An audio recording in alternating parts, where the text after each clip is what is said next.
everybody. It's almost agreement time. We're all excited. Everybody's in the room. We've already done this once, and we'll probably do it one more time just for fun. We're almost in agreement at gmail.com. Find us on Facebook, Twitter, YouTube, Instagram. It's there. Okay. We have an Instagram account that we don't use, but we have it. Website's almostinagreement.com. Go there. Get the job description guide. I'm still trying to fill out all the details, but it's starting the framework. We're trying to get it put together, but it's going to keep growing as time passes. Go to your favorite podcast provider, get us there. Please 5-star review, like, share, subscribe, whatever the thing is that helps more people find us. And the best of all advertisement is tell your friends about us, please. We're going to keep working through a bunch of different candidates. I've got 5 or 6 this coming week, and then already another 4 or 5 on the following week after that. So I'm filling them in as fast as I can get them. So that's what we do.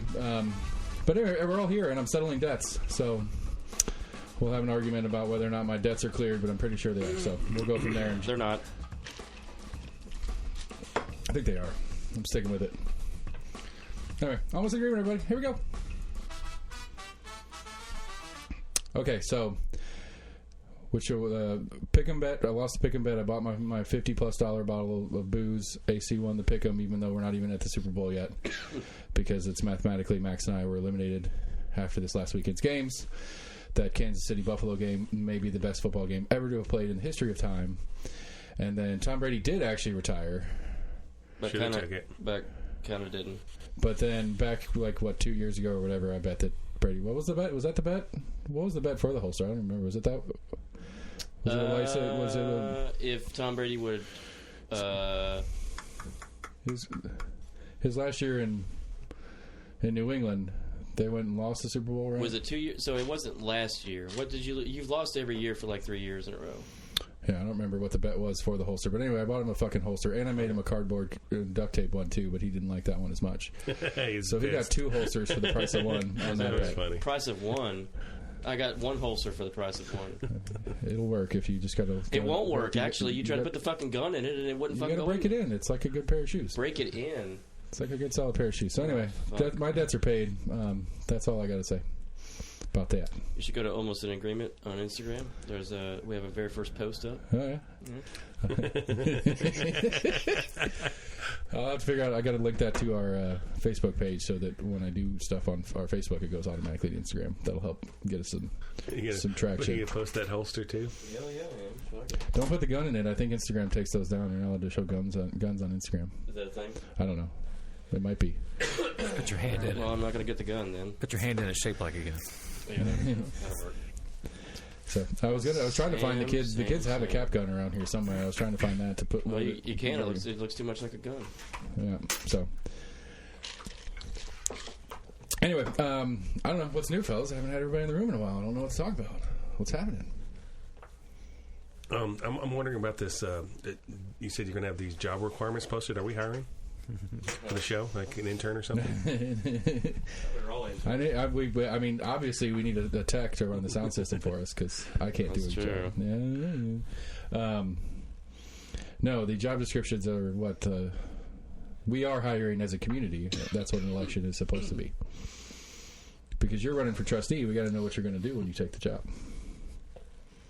You better hurry, though. We only got it another week before you're... Oh, here's the thing. If he's actually... Here's the thing. My 21 other signatures. Right. 21 other than... Well, I don't know. I mean, AC's a felon voter, so I don't know if his signature counts. I'm a what? Felon voter? Yeah. You're a fraudulent voter at the minimum. I'm not a fraudulent voter, actually. What makes you say that? Are you registered at the place you live? I am registered at the place I live, yes. And what district do you live in? The district in South Knoxville next to Alcoa Highway, because I live there. Okay. As long as you live there, that's yeah, I'm just trying to find out what you're trying to say. Oh, I thought you lived out here. I guess I keep telling people that you live in District 4. And I guess no, I don't. So I guess that's your fault. Absolutely my fault. I agree. I get confused sometimes. I'm not shocked. Because you're in District... So I guess you're District 13 in the State House. That's what we're... Sure. Well, it was 13. Now it's 90 or something like that. I'm still trying to figure that out. I did see Gloria announce that she was going to run for the new district that she's now in because of the new district lines. She announced that, so I'll get a hold of her at some point. I think so. They're filing a lawsuit as well. Do it. I think they said they're filing a lawsuit as well. I know there's been some pitch and fits about the redistricting, but and I mean I get it, but I still don't get it. Like I don't know. I understand why they redistrict for their benefit or whatever. Or is redistrict, but like, why is that ever changing? I like why is anybody pretending like that's not what they're doing either? Like it's like some shock. Oh my God, I cannot believe the Republicans that are a super majority in the state of Tennessee redistricted in their own favor. Like you weren't going to do it as the Democrats either if you had the same control. No, absolutely. I just don't know why they. I mean, shouldn't that be more like a census thing? Like when the census comes out, they have to redistrict for population growth or whatever. But like that shouldn't be like every time a new person gets elected. It's not. It's only with the census. It's just we're coming off of the 2020 census. Okay, well, that makes sense then. I thought this was like a constant no. It's every thing. 10 years. Like we won't do it again until 2030. I gotcha. But the complaint I think on the lawsuit is that they substantially split up the black vote. There's no other way to say it. That's what they substantially split up the black vote in Knox County by this new districting. And from civil rights law back in the day, you're required to try to have a majority minority district. A majority minority district. Right. That the majority of the majority of the district is made up of minorities. This is a requirement, you said? That is my understanding of it. That was from Civil Rights Acts back in the 60s, 70s, whatever. That it was a requirement to try or something like that. I think it's kind of. I don't think it's a stone cold hard statement, but yeah. But if your city is not split up in minority areas, then what do? Well, there's probably a concentration that's higher. So if you have a minority population that is, say, 30% of the population is white, for instance, there's probably a section where you could figure out a way to get, say, 30% of the people in one district in some sort of, Star of David sort of way. 6 square block area. Yeah. But if you look at some of the maps of some of this stuff, like, it's absurd. Like, it looks like, I'm sure Seth will probably bring some up, but, like, some of these fucking districts, not just here, just everywhere, it looks like a fucking toddler got a hold of a crayon and started drawing on a fucking wall. Like, it's insane. And we just accept it. Like, we don't... These 3 houses in Farragut.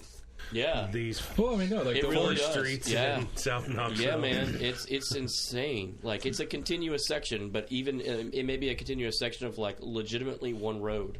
So, like, it may be, like, his house here may not be involved with the condo here, but it may run down fucking North Shore and then pick up down at the mall. Like, this is the state senate districts at play right now, where essentially, look at how fucked up 7 is.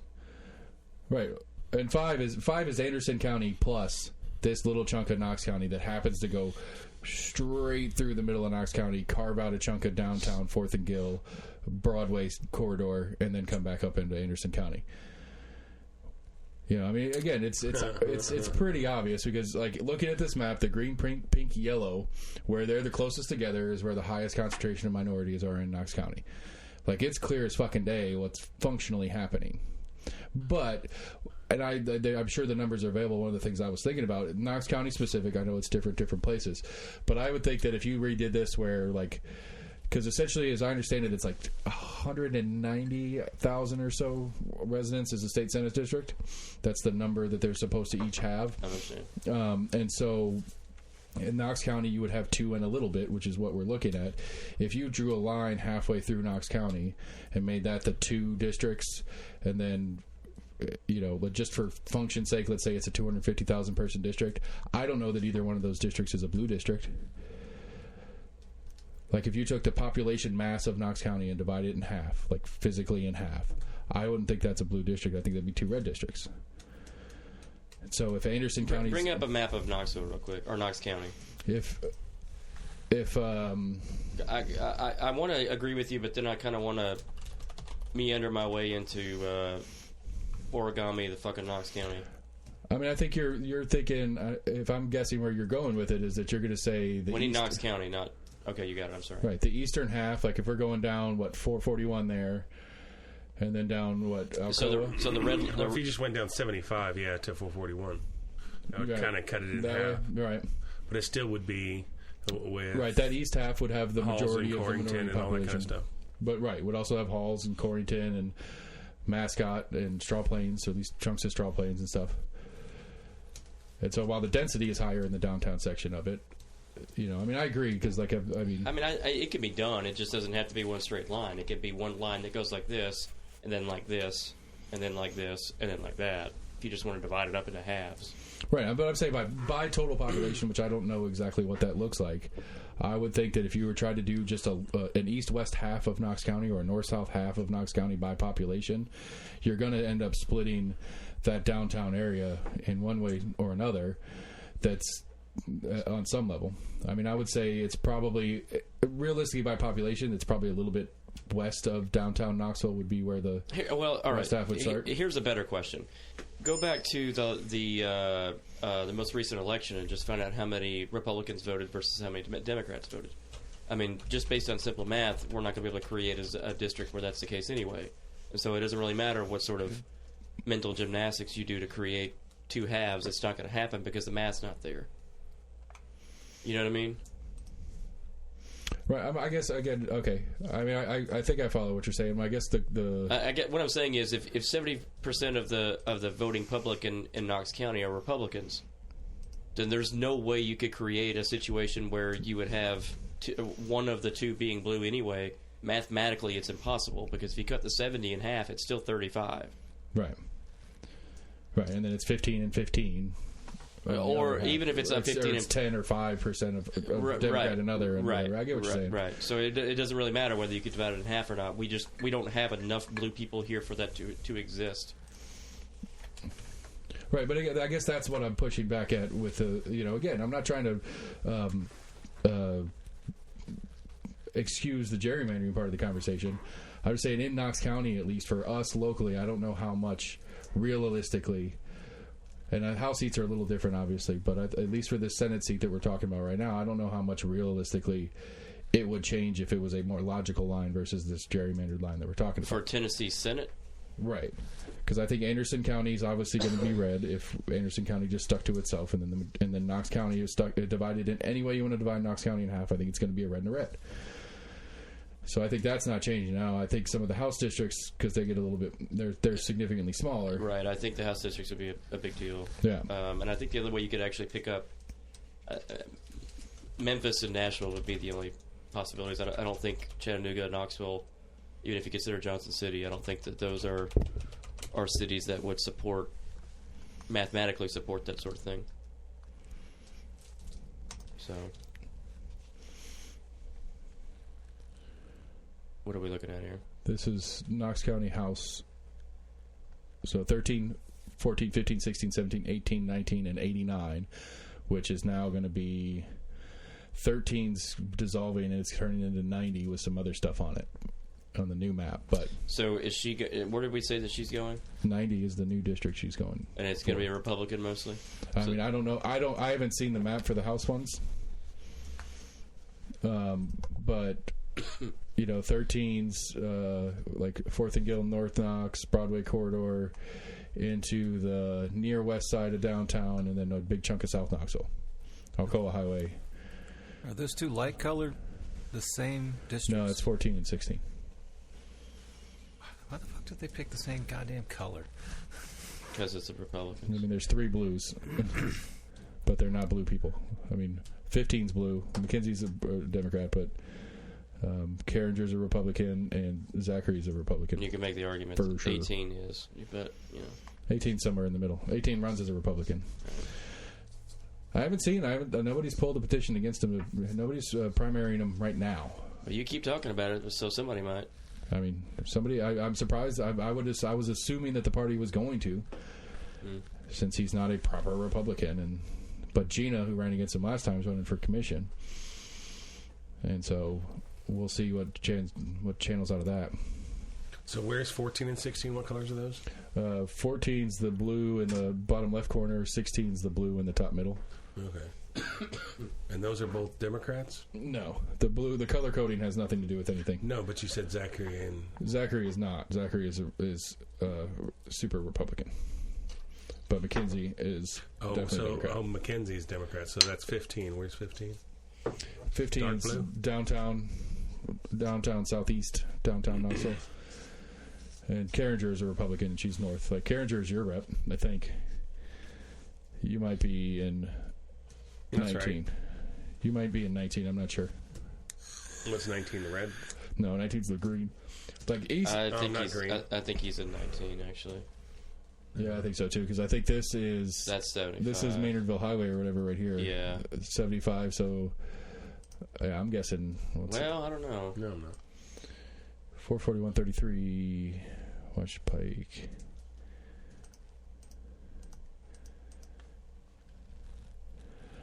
Can't quite tell. Bushy Valley. I don't know. You gotta scroll down. This thing does not like to move. Let me see. So that's right. That's 33. No, go. That's where Rural King right and stuff right there. Oh, yeah. So that's where I'm at right there. Right. So you're right in here. So you're right close to it, but you're definitely not. No, I'm where Rural King is where I'm at. That's what I'm saying. Rural King's right in here, and Yeah. you're over on this side. Nope. You're like right here. Nope. Yeah, you're right. Nope. Go farther. Fucking bullshit. All right, hold on a second. I'm right off 33.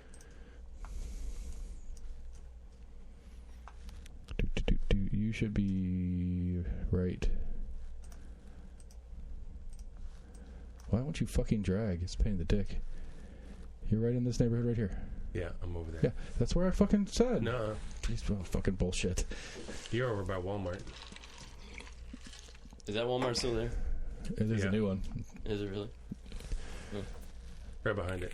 Yeah, the Walmart's gone. The Walmart's the Rural King. Yeah. The old Walmart turned into Rural King, and the new Walmart's behind it. I have to work that one every once in a while. So, anyway, yeah, so these, I mean, I haven't seen the new map yet, but that's the one that that's one of the ones that people are fighting about.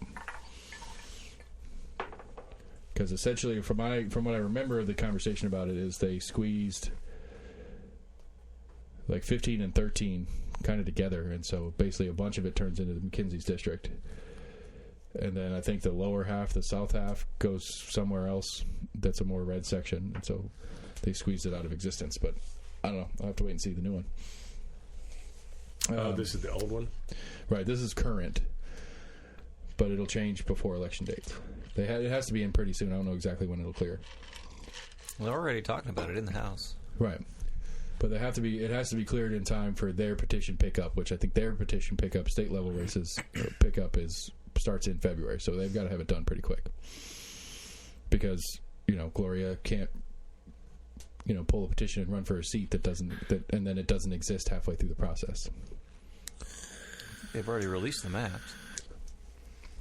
Right, but they haven't voted on it yet. Right. I just haven't seen the new map. This is the current one that we're looking at.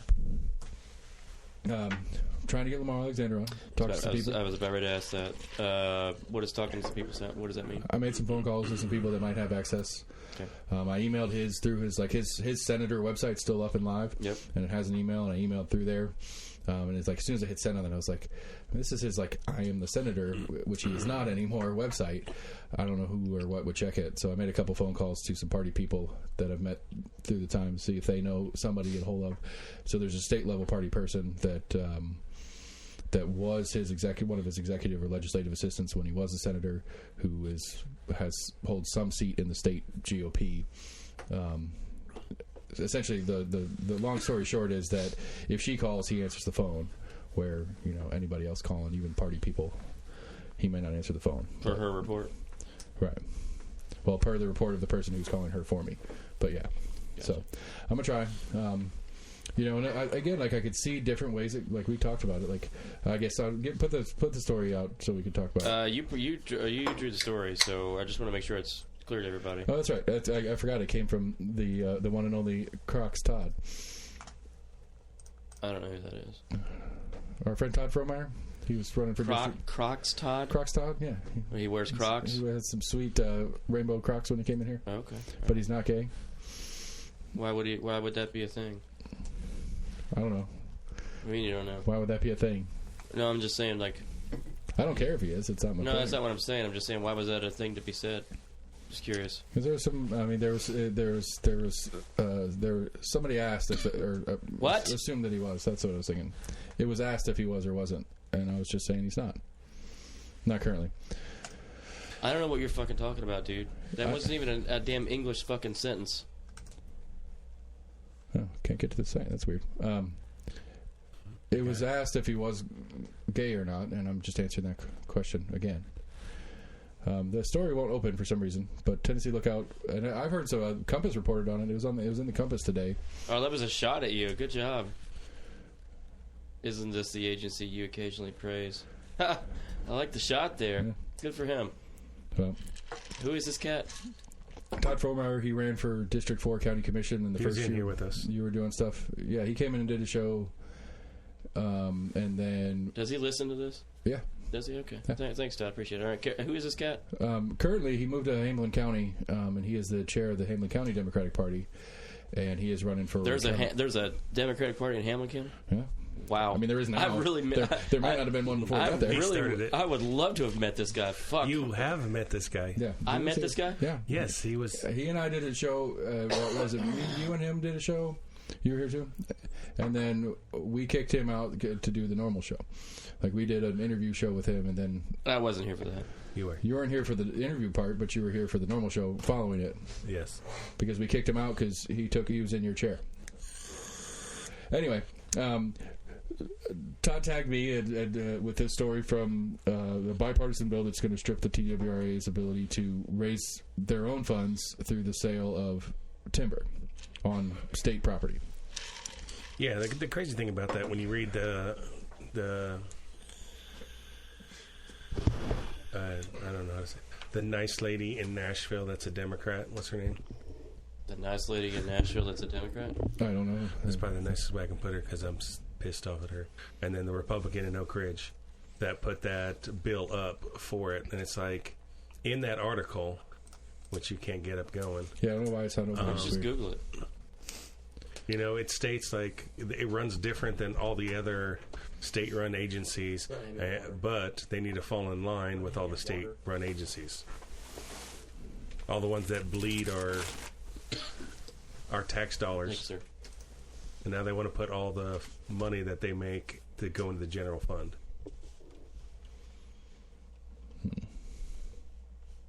Well, it does not want you to go there, does it? Let's look at this. Do you pay for this? That paywall. TWRA. So maybe this is fake news. So basically, TWRA, they put a bill up that, because right now the TWRA makes money off of selling lumber to make wetlands and develop areas that are better for, I think one was a dove project to make more wetlands for doves, and they want them not to have that money. They want to give that money to the general fund. Right. Well, that's what I found interesting about the story. Is the story was talking about how, okay, TWRA does things a little differently. A bunch of other agencies, when they collect money for X, Y, and Z, it goes in the general fund, this, that, and the other. And so they keep talking about it, and none of it addresses the question at play, because the question at play is that there's a particular piece of land that's got this conversation started that apparently the county is not really big on having cleared, but the TWRA wants to clear it for whatever the bird is that they're trying to build some more habitat for. And we can open up I think your internet's done. I'm straight in the fucking router. I mean, it works on our phones. Yep. I don't know. Read the story then. I mean, you got a phone. Oh yeah, but it's on the internet too. Oh. I'm turning it off. Hold on. Maybe there's too many things going on. My computer's just like you're working. But it said too hard. the majority of the money that TWRA gets is not from the state. It's income they generate. Right, from permits and licensures and... Exactly. But the other agencies that they want to fall in line with get most of their money from the state. Right. And so now they want to give the TWRA that's running a proper, I won't say business, but it is a business, to handicap them. I am fucking not okay with that. Right, but part of it too is that's what I was saying though. Is that so? This came from the Lookout. It's Chattanooga newspaper. It's one of the counties down towards Chattanooga that their city council, county commission, whatever it is not happy about what the TWRA's plan is, what they want to do for the land. This bill doesn't change TWRA's ability to do what they're going to do with the land. It just changes where the money goes when they do things like this. And so it's not even addressing the problem that was brought up at the core of this. The core of the problem is the local community doesn't want this land cleared. They want to keep it forested for their own whatever purposes because of the tourism that it generates or whatever it is for their local part of business. But if this bill goes through, it doesn't change any of that. TWRA still does it, still sells the timber. It's just instead of TWRA getting that money back to spend on whatever they spend it on, and whether it's habitat rehabilitation, otherwhere, and all that different stuff that they do, they still have the ability to clear the land. It's just the money doesn't go back to them. So the core issue that started this conversation isn't even being addressed by anything that anybody's talking about. Well, indirectly it does, because I mean, TWRA is not going to be motivated to do this if they don't get the money. Exactly. Like if they're looking at projects like, hey, we sell this timber, we can make that wetland, and we can do this. Right. So, and now they're like, well, we can't do and now, of course, clearing it cost us money. Mm-hmm. So... Well, no, the clearing doesn't cost them money because they're still selling the rights to the timber elsewhere. It's just we're not getting that direct income. They're not going out and clearing it themselves. They're still going to contract it out to somebody to come out and clear it. But but they're not motivated. It still costs them money. No, it just doesn't make them money. Well, yeah. Well, I mean, it will cost them some money because they'll have to have somebody that'll communicate with the contractors, and they've got to pay that cat something. Yeah. And they're not going to be motivated to do that because they're not going to get any of the income. Right. So the project would likely stop. Right. So they are stopping the project unofficially. Right, but not indirectly. Right. Which, again, I follow the logic on that, but it's like, again, if the point is a specific that's going on that you don't like the action TWRA is making, okay, well, let's attack the problem instead of going back to it. Whoever's down there in Chattanooga is like, oh, it's going to hurt our tourism or whatever. Like, they're not cutting down forests to build high-rises. They're cutting down the forest to make a habitat for another animal. And obviously the TWRA is not going, hey, let's get rid of these 1,000 deer because we want doves. Like somebody's researched that, hey, we could use this land to attract more doves and do these things. So it's not like, I don't understand where that hurts the tourism. Does that not bring more dove hunters because the deer hunters are still going to go there? Like to that area, like I don't understand where it's hurting tourism, or it just doesn't make any sense to me. Right. Sounds like a bunch of tree huggers going, oh, they're cutting down trees. No, I think it's if you're going to cut down the trees in our county, we want to cut that money. I think that's what it really comes down to. Because at least if it goes in the general fund, it'll get spent on highway roads or some sort of state level infrastructure or something like that. At least that's the thought process, assuming that the state does shit remotely right with any of their money anyway. But I think that's the argument. It's like, well, if you're going to make money off of our trees, then that needs to come back to us in some way. That's not your trees, Chattanooga. Right, but I'm saying I think that's the stance that I know, but it's not Chattanooga's land. Right, it's state of Tennessee's land. State of Tennessee's land. Right. So. Again, I mean, I think we all agree that we're not a big fan of this move. We like the TWRA being autonomous in that sense. Although I did learn one thing I don't like about TWRA recently. They can come on, like if we end up getting a piece of land or whatever, they can come on land whenever they want to. They don't need a warrant. Any land that's huntable land, yeah. What does huntable land? What does that mean? I guess if you're in a county if you're in a zone or whatever and it's inside hunting seasons, I think is the only real caveat is it's got to be inside. So I'm going to push back pretty strongly on this. So if nobody lives around you for a mile. So my property is huntable land. Mm-hmm. I can hunt in my backyard as long as I have permission from the people on either side. So then TWRA could come on my land. I mean, they can't come in your house, but they can come onto your land. Come on land, and I don't. That is my understanding. I don't know if that's true. Okay. Where did you hear that at? It's what was it? This internet doesn't work. Oh yeah, it was the For All Tennessee group that I follow. They're a legislative action committee. Okay. That's one of the items they were discussing as one of their agendas for this year was to remove the ability for TWRA to come on land without a warrant. And I'm assuming, since they're pretty good at what they do, that they're not trying to activate to a thing that doesn't exist.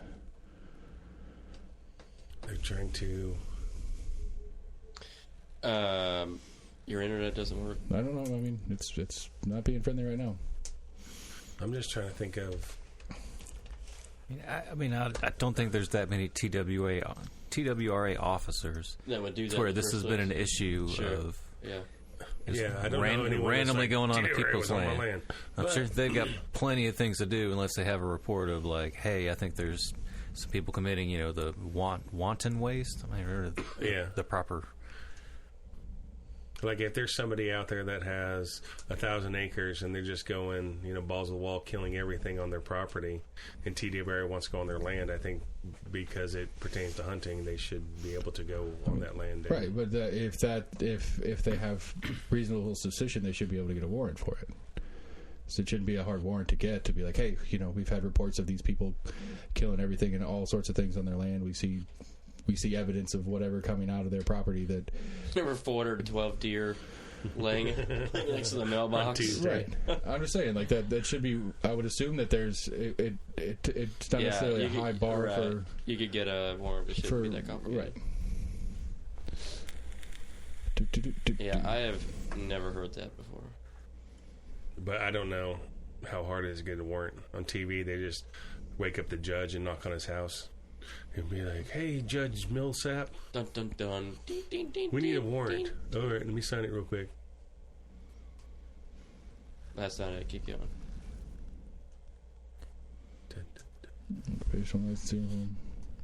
Sporting Rights and Property Acts. Private property under the premise of checking for proper licenses. Another. Okay. I don't have an issue with that. What's wrong with that? I mean, I don't know. I mean, I don't have an issue with making sure that we have proper licenses on private property. I don't have an issue with that. I don't have an issue with showing my license to an agent. No. Okay. But if it's my piece of land, I may have an issue with them just coming on and walking around our property without permission. I mean, so you don't want him to be there at all, even if it's to check your license? I don't think he should be on my land without my permission. Correct. Okay, so this is my... Or without a warrant to be coming. So what's the difference between getting pulled over, say, you get pulled over on the interstate, and that you ask to show driver's license and registration? What's the difference? It's not my land. It's your car. Okay. But I'm using a public good with my car being the roadways. Okay, so if you're pulling into a very long driveway, if you're on your land, you don't. Yeah, if I get pulled over by a cop because he caught me speeding on my own driveway, yeah, I'd probably be opposed to him checking anything on me. Yeah. Well, I'm pretty sure he probably can. Okay. I mean, I don't see the difference. I guess is what I'm saying. Okay. Okay. So we're... See, but the very end of that talks about trying to remove outdated licensing requirements, which is... I don't know what vague, removing outdated, or like, what are outdated licensing requirements? Right, but this is also, I guess, a part of the act in which they're trying to push. If it is, you don't have to purchase a license if you're hunting on your land. Okay, I might be a little bit more for this. I mean, it's your land, right? I mean, I get that, but I also don't mind giving money to TWRA, assuming it doesn't go to the general fund. Like right. I've had that conversation before, where like for the most part, unless it's like $4 million for a hunting license, I don't mind spending the 100 and some change each year to go hunt, whether it's private land or public land, only because I feel like the money doesn't go to the general fund, and I don't think it's going to go to some fucking bullshit it's a service, earmark. Right, Yeah. It's a service that we think does good work at what they do. What's some of this commentary on here? Nothing. 48 of them. 112 comments. Yeah. We'll click it. Didn't have internet. Well, I don't know how the hell he got to it if that was the case.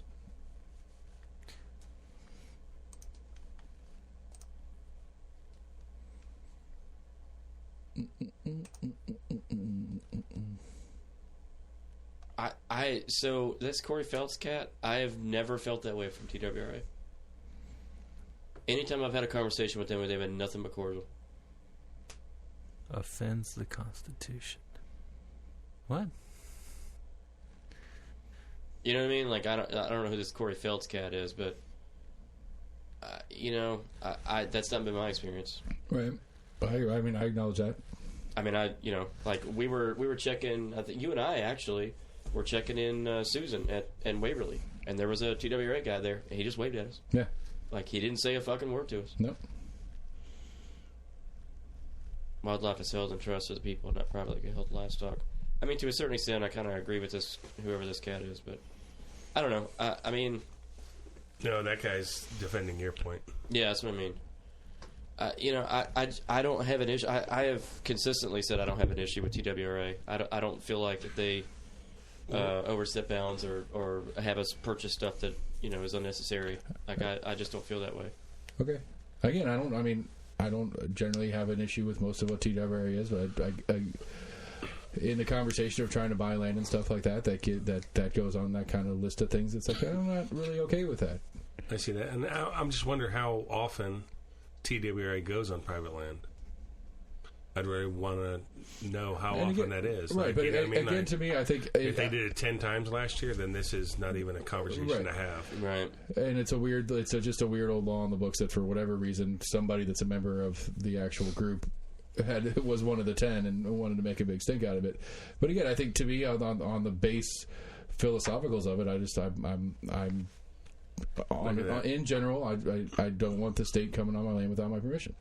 I think that's... It says, without question, TWRA offends the Constitution with almost every interaction. Yeah, so... Really? I don't know who did, Really? Like, I was trying to find a decent PC way to say it, but I think that guy's a fucking idiot. I don't know who he is. That guy got busted for hunting without a license. Probably They so. took his vehicle and his Probably so. shotgun Yeah. and Told me I couldn't drink while his I... ex-wife. Corey Feltz, if you're listening to this, you're a fucking idiot.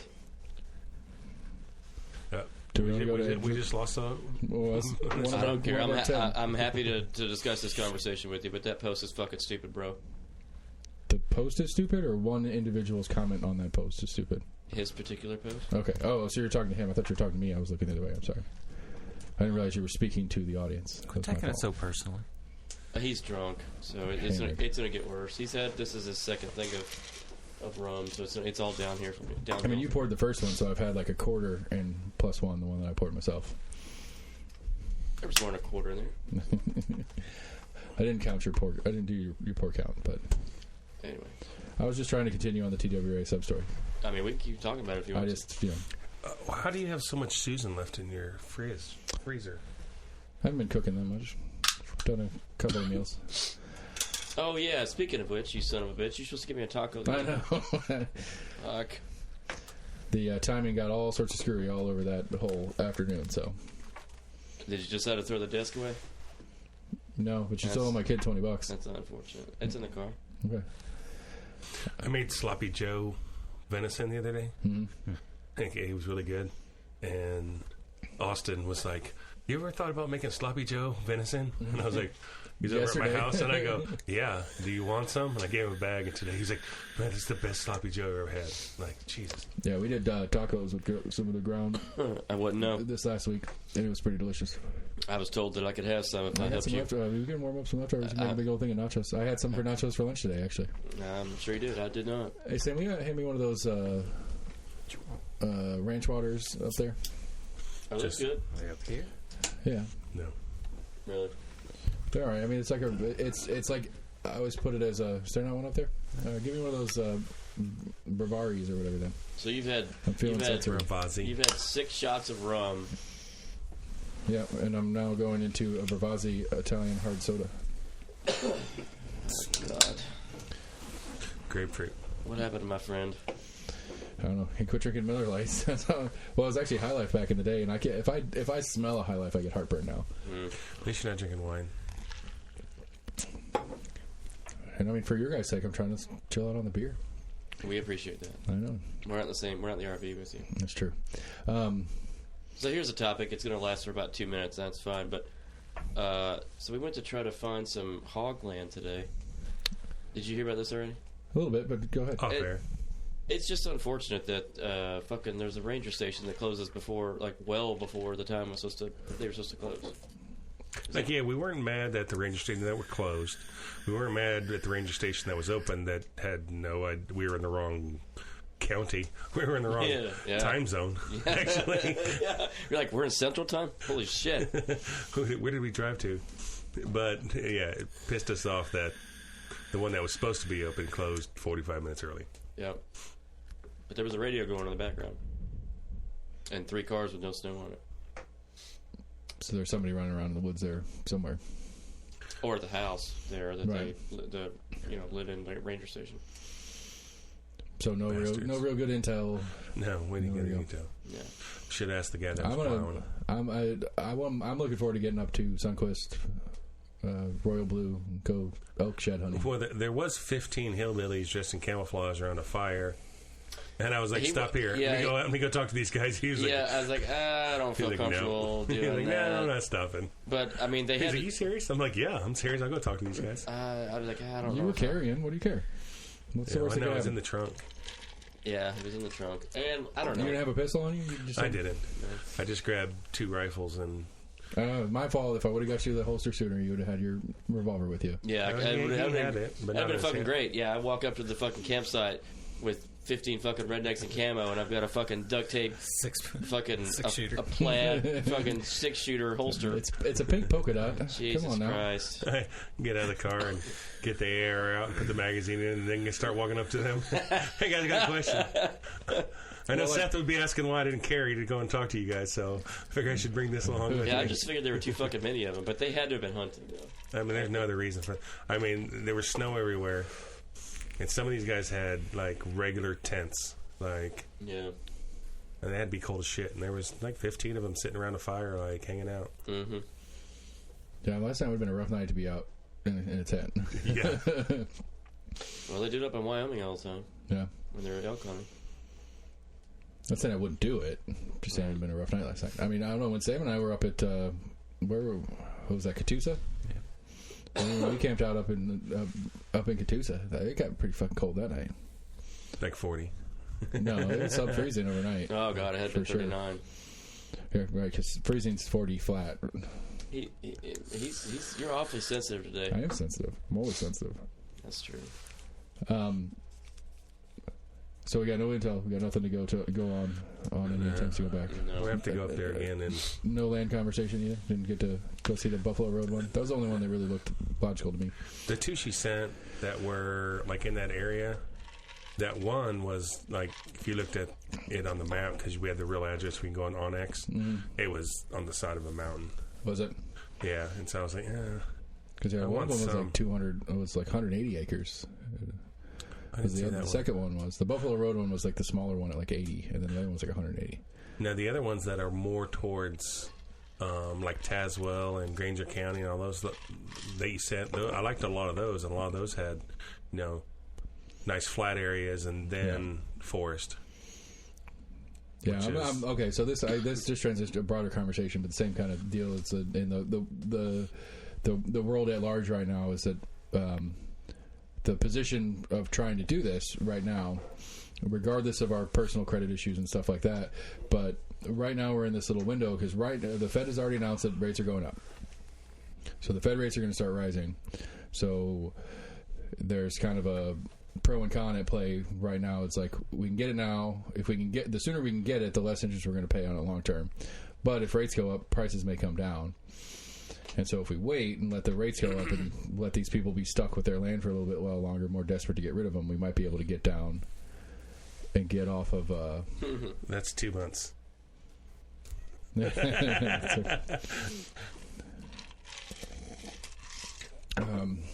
I was mine's better than that, but it's not like, we're still digging out of that other hole, and it doesn't matter. But it goes into AC's long-term issue of trying to buy a house, which I don't know how long housing prices are going to take to come down as rates rise. That's one of the things I'm kind of curious to watch happen.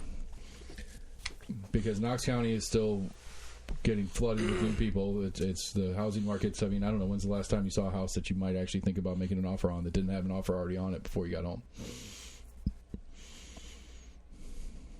June. Yeah. You know, it's just like right now, like, because again, like the realtor that you and I know that we don't particularly care for as a person or whatever, but like I remember talking to him once. He's got a guy from California that has bought. This was a couple months ago. Last time I talked to him about it, had bought like 14 houses in Knox County, and one of them is his house that he's moving into when he moves here. But and you know, this is him selling his California properties off and all this kind of shit. But he sold a house in California for $1.5 million, and he can buy 15 houses here. Right, and he's doing that, and so they're all turning into rental properties, or he's going to sit on them for a little while and sell them at a profit, whatever his game at play is. But that's what's happening in Knox County right now, and so I don't know. I don't. It's interesting. The question is, if the rate goes up, do property drop? And they got that bought 14. It's like, oh shit, let me get rid of 3 of these so right, I don't lose my ass or whatever. And then people start dumping some property. You know, against all the building that's going on right now too. Because at every commission meeting, there's a realtor, like there's the Knox County Association of Realtors that comes in and they do a inventory report basically, which it's always like 2, and then they go over this many houses got sold last month, there's this many closing, there's this many pending right now, and all this kind of stuff, and it's always big numbers on all of them except for how many are available. I've gotten a couple calls. I'm sure you have too. I've gotten a few, and I told the guy I was taking a shit and I let him go. I was like, okay, come on, talk to me about it. Yeah, I was like, 600,000, man. Oh no, I mean that we can. I was like, no, like you want my house, that's what it is. Right. Well, that's twice the value. Like I'm not calling you. Right. I told him, I was like, you're the one that's calling me saying you want to buy my house. They kept going like, oh, we could probably, get you a pretty good offer on your house. Like, how much? And they're like, well, how much you want for it? I was like, you're the one wanting, so tell me what you want to pay for it. If they would have turned around and said $450, $500, I'm like, oh, okay, all right, there you go. Yeah. Now let's get the paperwork done. I'll sell it to you tomorrow. There's no way. AC's got a garage he can live in. I agree. There's no way. There should be no way. But if somebody's, trying to play some weird game at it and thinks that they can do something, I'll take advantage of that. Yeah. The problem is you're not going to be able to find another house. That's true. Maybe, or I can sit on that 500 for a couple of years. Go move in with my mom. That'd be terrible.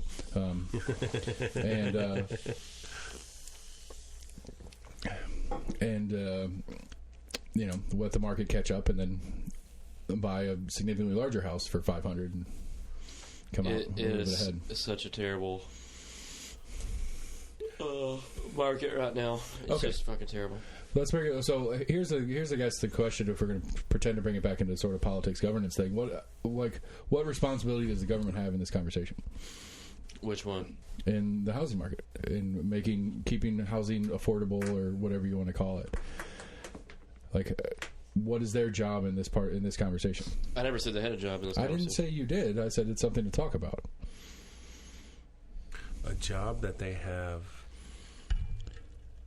I mean, I guess if those senators and congressmen are buying houses, their business would be to buy the house that they're looking at, and that is their job in this conversation. I mean, why would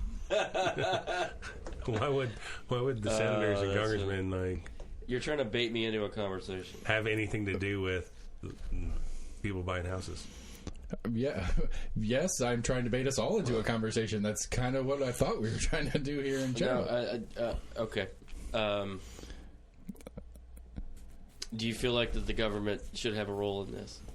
I don't know. I'm curious. This is one of those things that, as we go down the rabbit hole of all the different stuff that I've learned from talking to the different people that we've had on the show and stuff like that, I feel like there's a significant portion of the population that thinks the government should.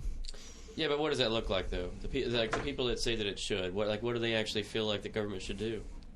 Hypothetically, I honestly, I think for me, the Fed's involvement, I think, is a governmental issue, and what the Fed does and how the Fed changes rates and plays that part of the game. Well, I mean, interest rates are different than controlling the physically controlling the prices of houses, right? So, I think the same people that would have the conversation that the government should have an active role in real estate prices are the same stupid son of a bitches that say that when gas prices get high, that the president should get in and change and dictate fucking gas prices. Well, how the hell does that happen?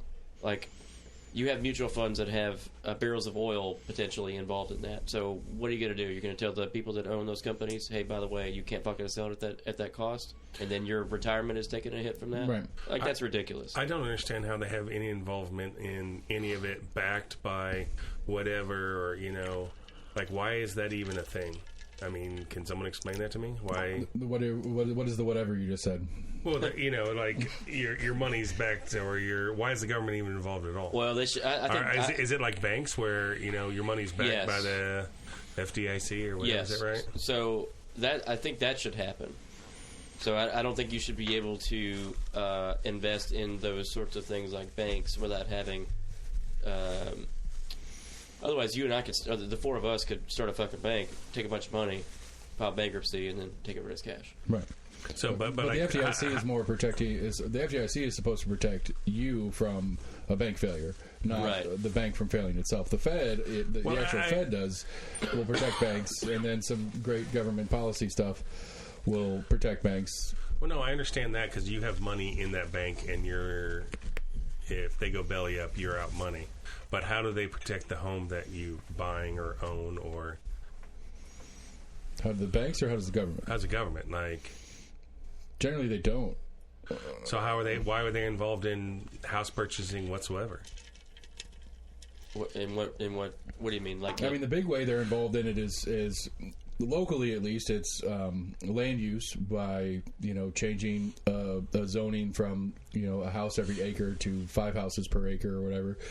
And so by allowing more houses to be built, you know, developers will come in and build a neighborhood, and so you have more houses, so there's more supply to meet the demand, so the pricing can come down. And then federally, at least, the Federal Reserve controls interest rates, and by controlling interest rates, they control how much banks want to loan.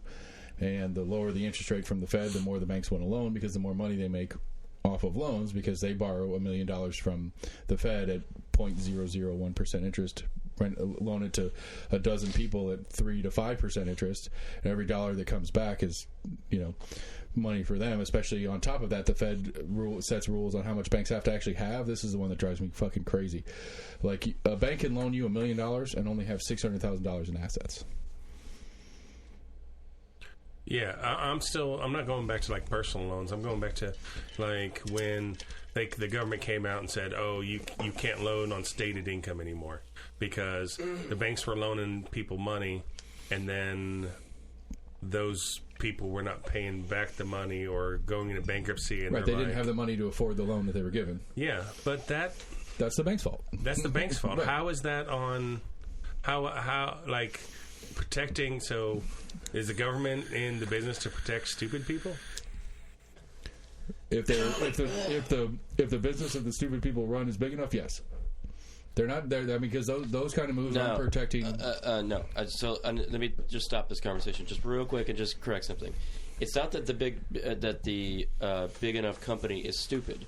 It's that they know they're smart. Actually, fair enough, right? They're smart because they know that they are too big to fail, so it doesn't fucking matter. Right. So they're not stupid. Right. They're doing it knowing that there's a backstop there. Correct. So it's the medium and small companies that are the ones that are stupid because they're the ones that are not going to get bailed out. Right. They're the ones that are following the example. Like, you know, when a bank says, and maybe this is a thing, and they just say, oh, you can't get this loan. Like, we would do it, but the government doesn't allow you to do stated income. Like, okay, so, you know, that loan is not backed by the government if you decide to do that. Right. You know, like, if I loan AC $1,000 knowing that he's on welfare and living in the street, government doesn't come in and go, whoa, you can't loan him $1,000 because we know that he can't pay you back. Like, they're not protecting me. So why are they protecting banks? Why are they protecting, you know, Joe Blow from getting a loan? Like, that's what I don't understand. Well, because, you know, we can pull up some financial disclosures from some, you know, major candidates that have run over the years and see who the biggest donors to their campaigns are. So it's a scam. I mean, that's the argument for Kristen Sinema right now, and all her crazy not following party guidelines kind of shit that's going on, is that everybody's talking about how she has her post her post career to consider, and so the people that are funding her now, that are promising her things in the future, want X, Y, and Z from her. So that's why she's voting against a bunch of things in the Biden plan and this, that, and the other. And that when she retires, she's going to go get paid significantly more than she's getting paid as a senator, right? Senator, to do those things, because the people that she actually listens to for her job she has a future in listening to those people and not listening to her constituents. I mean, there's a bunch of different ones. Still, it does not explain why the government has any involvement in home loans. Because it's in the interest of the people that are in government, not in your interest or my interest, or small business or small non-federally backed banks. No, I think what Max is saying is, even that being the case, it doesn't benefit the government to be involved still. Right. I agree. That's what he's saying. But it benefits the people who are in government. It doesn't, because the banks don't necessarily need to be involved at all anyway. Elaborate. There's no reason for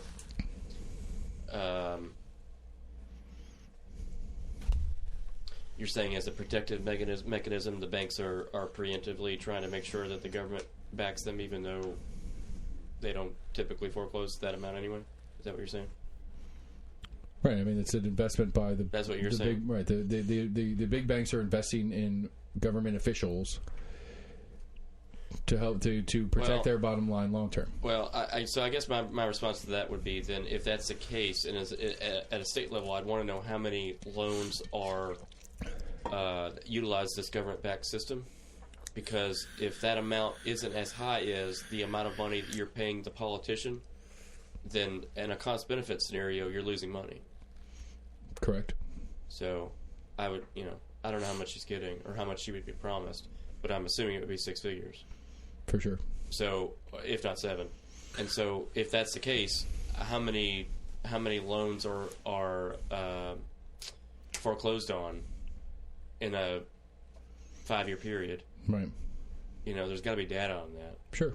So, how many billions of dollars would the banks stand to have lost in the 2008 housing crisis? Had they not been bailed out? Well, they did lose it. So to be fair, but this question is how were they losing it? How were they going bankrupt in the 2008 crisis? People couldn't. So people were given loans where they had. So there were people that were making like $40,000 a year that got loans for like $400,000 homes. Okay, I gotcha. They can't pay it. They can't. The bank forecloses on it. So the bank forecloses on it, and who owns the property now? The bank owns it. The bank. Mm-hmm. And the bank now has an asset worth more than the original loan. No, they got to pay out, though, because they already paid out to whoever sold the house.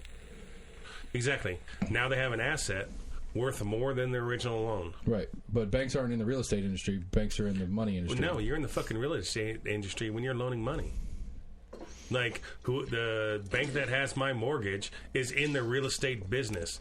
They loan me money to buy a house, and I am paying them back. They are in the real estate business. If I go belly up right now, they still have the value of my house. So, why are we protecting them at all? Well, so in the 2008 deal, the issue was there were quite literally so many hundreds of thousands of homes that were like this, where there wasn't a fast enough way for new people to come in and purchase these homes, even at the rate at which the amount that the original person who was foreclosed on to purchase that amount. And so at that point, you don't have enough cash inflow at your company to pay your bills. Okay, and then what happens? You go bankrupt. You go bankrupt. Okay, that's what happens to me in my business. I don't disagree with you. Right. I don't think any of us are disagreeing with you. Yeah. Well, that's what I'm saying. I don't understand why the government gets in any of this stuff. I don't disagree with you. I'm just saying that's what happened. Right. I don't think. Yeah. I don't understand. All three of us are on the same page. Right. I think the No, I understood it, but I understood the whole thing. Okay. Before you start talking, I understood what happened. Sorry. I didn't. That's the point I was trying to make. Is why are we bailing these people out? Why are we giving these people money? Okay. Okay. It was a rhetorical question. I mean, it's how many people at my job have I bought guns off of as loans? They gave me the guns. I give them cash. Right, like a good bank, you take collateral. I take collateral. None of those people paid me back. I have the guns. I'm not upset. Right. I'm not going to the government going, hey, I have these guns now and nobody wants to buy them. Will you pay me back for that? Bail me out for this situation? Like, right. And the other why side, does it make a difference because it's $1 billion company versus a $100 company? Right. Like, And the other side that's at play that drives me crazy is that because of some of the different issues that have been going on over since the 2008 crisis, that the Fed keeps these rates so low, they are discouraging people from saving money. They don't want you to save money. They want you to go out and spend money because that keeps the economy flowing. So those of us that might have a little cash that we'd like to set aside and let grow can't. Because, it's a wonderful lifestyle bank. It used to be you gave a bank $100 and they said, cool, we'll hold on to this for you. We'll give you 5%. And then they split that $100 over a couple of people and they charge 7-8% interest on it. They pay you the 5%. The bank makes 2% on the side. Everybody's happy.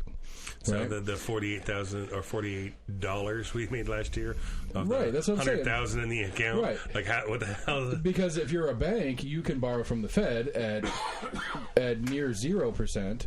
So why would I incentivize anybody to let me hold their money as the bank?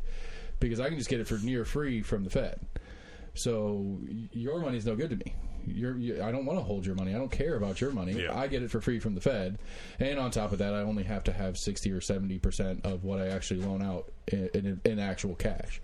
I can loan out $100,000 and only have $70,000 available. Yeah, so when you said why, I thought you meant like, I don't understand it. I don't know why the hell they're doing it. No. I just didn't Right. understand. I think we all agree why. why it doesn't make sense. It's stupid. Like if a bank wants to loan some idiot money, just like if I want to loan some idiot money, that's my business. And if I'm stupid, if I'm a bank dumb enough to do that, then I should, if I go into bankruptcy because of it, that's my own fucking fault. Right. So I'm going to put a little blurb out here. You should Google this. It's a book called... He can't Google. Huh? He can't Google. Oh, that's right. There's a book called The Bigness Complex. Huge book. It's a really, really good book. I guess it was published in '86. It essentially Is there a movie on it? There's a Kindle version. Does it have someone reading it for me? I'm sure there probably is. Highly recommend this book. It's essentially that particular argument. It means that the goal of businesses actually isn't to make money. The goal of businesses is to be so large that you can't fail, and it won't matter what kind of fucked up decisions you make because the government will bail you out. It's Right. a really good book. All right, I'll check. I'm curious. It's really good. And I guess if '86 was the year, they essentially, Predicted the future. predicted the Yeah. 2008 housing crisis. So Really good. This is not really the same thing, but so I saw this video online, and you guys probably seen it. It was an old video, and they had two like spider monkeys that grew up together, and they had these spider monkeys trained like the monkey gets a rock and brings it to the cage, and the person gives them a cucumber. So they have these two monkeys next to each other, and like the monkey gets a rock, they give them a slice of cucumber. And the monkeys are happy as can be, just getting a rock, getting a piece of cucumber. Then one of the monkeys comes, and instead of giving it a cucumber, it gives it a grape. The other monkey, the next to it, that looks over, gets a rock, comes back over, they give that one a cucumber. The monkey throws the cucumber at the person and starts freaking out, gets a rock, comes back, gets another cucumber, and the monkey starts getting irate and flipping out and throwing a fit in this cage. And it's like, and for some reason I put that to like today's society as just humans. Like, monkey was happy getting a cucumber, no problem, didn't care in the world, loved the cucumbers, and see somebody else get something, and now they're like, oh, I gotta have that. Like, are you worth that? And maybe the other person's not worth that, but I think that's like our youth that's growing up in society nowadays, that you can't be happy with what you got. If somebody else has got something better, you got to go get it. I've said this before. I got to see that the other way, but What other way do you see it? well, is that I could see, like, I mean, the presumption that I guess that I'm taking on is the grape is the preferred reward. Mm-hmm. That's why you're upset that you didn't get a grape. It's like, well, he did the same thing I did. Why didn't I get a grape? Yeah. But you were happy with the cucumber prior to knowing there was a grape out there. Sure. So the only reason that you are mad now is because you found out a grape. Right. I feel like it is unfair to me that that person or that monkey, for lack of a better, is getting the grape and I'm only getting the cucumber. So how do we know that the grape is preferred? Because that is preferred. They said that that's their number one choice. They put a platter out in the video. They were talking about they put a platter out. The first thing that monkeys go for is the grapes. The last thing they would eat was a cucumber. See, again, I don't know. Again, I see it the other way. I mean, I see it that I don't see that a want for fairness as an issue. I don't see that as a bad thing. No, but what I'm saying is you were happy before, completely content, right? And now you are upset for something that you were content with, right? I follow. You know, I understand what you're saying. Yeah, like I see that. I want that. Right. Had I never seen the grape happen, I probably would continue on being fine. But having seen someone else do the same thing as me and get a better reward for it, I'm going to be upset. I don't see why. But I mean, that's like today's society with TikTok. Why don't I have enough views, or why am I not getting this many likes? I do the same thing to this other person online. Like, I post funny videos just like this person. I do this stuff. I work this hard or whatever. Like, I mean, everybody expects if somebody else is getting something more, they want that more too. I mean, I guess on like a TikTok social version of it, to say you're doing the same thing, I don't know if that's a true. How do you quantify that as a true statement? You can't quantify I did it. You know, just because I did it first is the only reason I get it, but then you don't. Maybe that other monkey was giving them the pebble face down, and that monkey was not smart enough to put the pebble face down, and that's why that monkey was getting the grape. Like, there's a lot of things, but it's just, I don't know, that kind of resonated watching that video. Is like, so you got to be happy with what you have and not jealous of other people. All right. Okay. I'm trying to remember the specifics of it, but I heard an interesting thing that was on kind of like poverty, that it wasn't necessarily poverty that was making a lot of people depressed, but it was that constant reminder that you know, those people in poverty were in that situation. Seeing affluent people all around them was actually making it worse than just actually being poor. I see that because, like, if you go to like the middle of the Amazon, these guys are, you know, wearing grass skirts and, you know, not doing shit. Like, they don't care. They're happy as can be. They're living their life and having a good time. And you introduce something better to somebody else than they. I'm not saying the tribal places in the Amazon is right. Seeing other people do that stuff, but right, I get what you're saying. I could see that in your TikTok example. They thought they were doing great until they see like these other channels. They're like, oh, they've got 5 million more views than I do. Like, what the fuck? They thought they were doing great outside of that. Yeah. Until they looked around at everyone else and they're like, well, I'm not doing as good. Like I said, instead of just being happy with viewers that you've got. Up with the Joneses kind of thing. Well, right. And on the TikTok one or whatever, it's like if you're trying to do it as a job, it's a completely different animal than it is if it's for, you know, a self-joy thing. Like, I do this because I enjoy it. It's fun. It's not that, you know, yeah, if it turned into something, I'd be happy. But I'm not, you know, like, I am like, you know, you guys made fun of me because we talked about me running for trustee or whatever, and you specifically are like, so you'd rather do a podcast and get $130-something thousand a year being the trustee, which at least conversationally we're assuming is not much of a job. You know, there's not a lot to actually do in the job. It's like, yes, I'd rather do the podcast. Better question is, how quickly can you get fired? If it's 11 months, it doesn't matter how hard the job is at all. What do you mean? I mean, if it takes you 11 months to get fired. I mean, it takes 4 years to get fired. Okay. I mean, you have to really fuck it up. That's what I'm saying. So it doesn't matter how hard the job is. Right, but I would rather do the podcast than do a terrible job as trustee, or a good job as trustee. I don't know. I don't care about the job of trustee. I want to do this. I enjoy the podcast. I get that, but you being the cheap person that you are just surprises me that you would turn down $130,000 a year for something that, you know, like up until recently was like flea market send-offs off of Magnolia Avenue here in the office. Studio. I think he just gave you a compliment. I don't think so. Thank you. He just did. He just said it was a flea market. It was as close to a compliment as AC can get. Yeah, you're right. Now you're right. he's saying it's a nice studio. Like I didn't say that. it's just not flea I market didn't say anymore. that. Up until recently. I mean, the chair you're sitting in now is off a Facebook Marketplace. This one right here? Mm-hmm. That's the chair you've been sitting in for a year now. It's not very comfortable. All right, I'll work on it. We were talking about that pre-show too, but You know, Getting better chairs? You know, this guy over here talks a lot less than you, and he has a nicer chair than you. That's okay. Right. So I think the concern is if I get nice chairs for everybody, I'll just be talking to myself.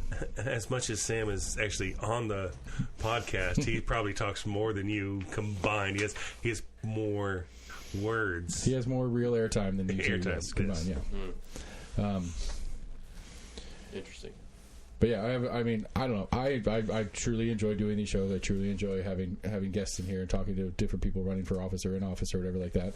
And I would rather do that than fuck around as trustee. If you get even a potential accidental notion that Lamar Alexander's going to be on here, I will call into work to be here for that. Okay. I mean, How many times can you get COVID in a year? Like, what is the hospital? apparently, what's every that couple track weeks. record? So, yeah. Yeah, that's how it's going to have to be, I guess. I mean, Damn, you've had COVID 15 times this year. Get rid of that. Yeah, 109. Get rid of that yeah, shit. we had to start over last time. Anyway, I don't know because like I had the Dino Cole one was interesting. He's running for chancellor. We have any more ice left? I mean, I can go get you some. Nah, I don't have any of the giant cubes. That was all my Yeah, giant my cubes. giant cube. Yeah, ooh, really? Yeah. My cube's bigger. His cube is bigger. Fight over it. I mean, I'll go upstairs and grab some. No, I'll get some. Keep talking. Talk amongst yourselves here. You just fill me up. Just with sit that stuff on you're ice. going? I mean, I need some ice as well. But if you're going, I'll go. Whatever. I'll go. It's fine.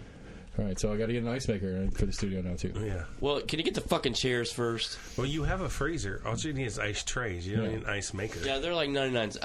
I'll buy some. Okay. I mean, I've got some like dinosaur shaped ice. Mark molds. that 111.32. Yeah, right. AC's buying ice trays. Yeah. Well, he'll do. You got a better fucking cup than this up there too. Yeah. He'll do me like I did him and wait a year and a half or so before he settles it. So that's fine. I ain't mad at it, but The next bet is going to be ice trays. I mean, I might be willing to pay it. So, but I don't know. I mean, it's like I find this whole thing fascinating. Like, so Reginald Jackson was in yesterday. He's running for School Board District 1. And he's an Army vet and spent Was about it on the phone or he came in? He came in. Cool. He spent about a year. Like I interrupted him. He said, he came out of the military or whatever. I was like, who, where, which one? Because I got to make sure my Marine knows who's been in this seat and stuff like that. So I was like, one of the things that he had focused on because he had worked in the school security. Like he was a Knox County Schools resource officer. And what is he running for? School board. School board. And it was one of those that as many school board people I've talked to and as many issues that we've had, especially in District 1 with the Anthony Thompson situation and all that kind of shit, with some of the issues in security in schools, like I was like, as many school board people that I've talked to, I never really thought about the security part of the conversation. And that is one of the things, because I always talk about how, like, what's inside the job, what can you actually do in the school board? The school board has pretty solid control over the policies that the resource officers have to go by, the training set, the things that they have to do to be a resource officer, that kind of stuff. The school board can set those things. That's not a state level thing. That is a school board thing here locally that they actually get to control. And so, it's not an endorsement of him by any means and whether he's right or wrong. He just had insight on it, and it ended up taking most of the show, and we talked a ton about security in the schools. And I was really excited because it never clicked with me as much as it makes sense now that we've talked about it. It didn't click with me that is a responsibility of the school board to oversee the policies that our resource officers have. So I don't know if you know this or covered, in that conversation, do any schools in Knox County have like metal detectors or anything like that? I don't know. And it's curious, would they put a metal detector in a school that had more issues with guns, or would it be all the schools or none of the schools? Pretty sure they were at least added to Austin East after that incident. If it wasn't, I'm if just they didn't curious, have them beforehand. I'm just curious if that was. Well, right. I don't know I don't know that there's a policy that says if one school has it, all of them have to.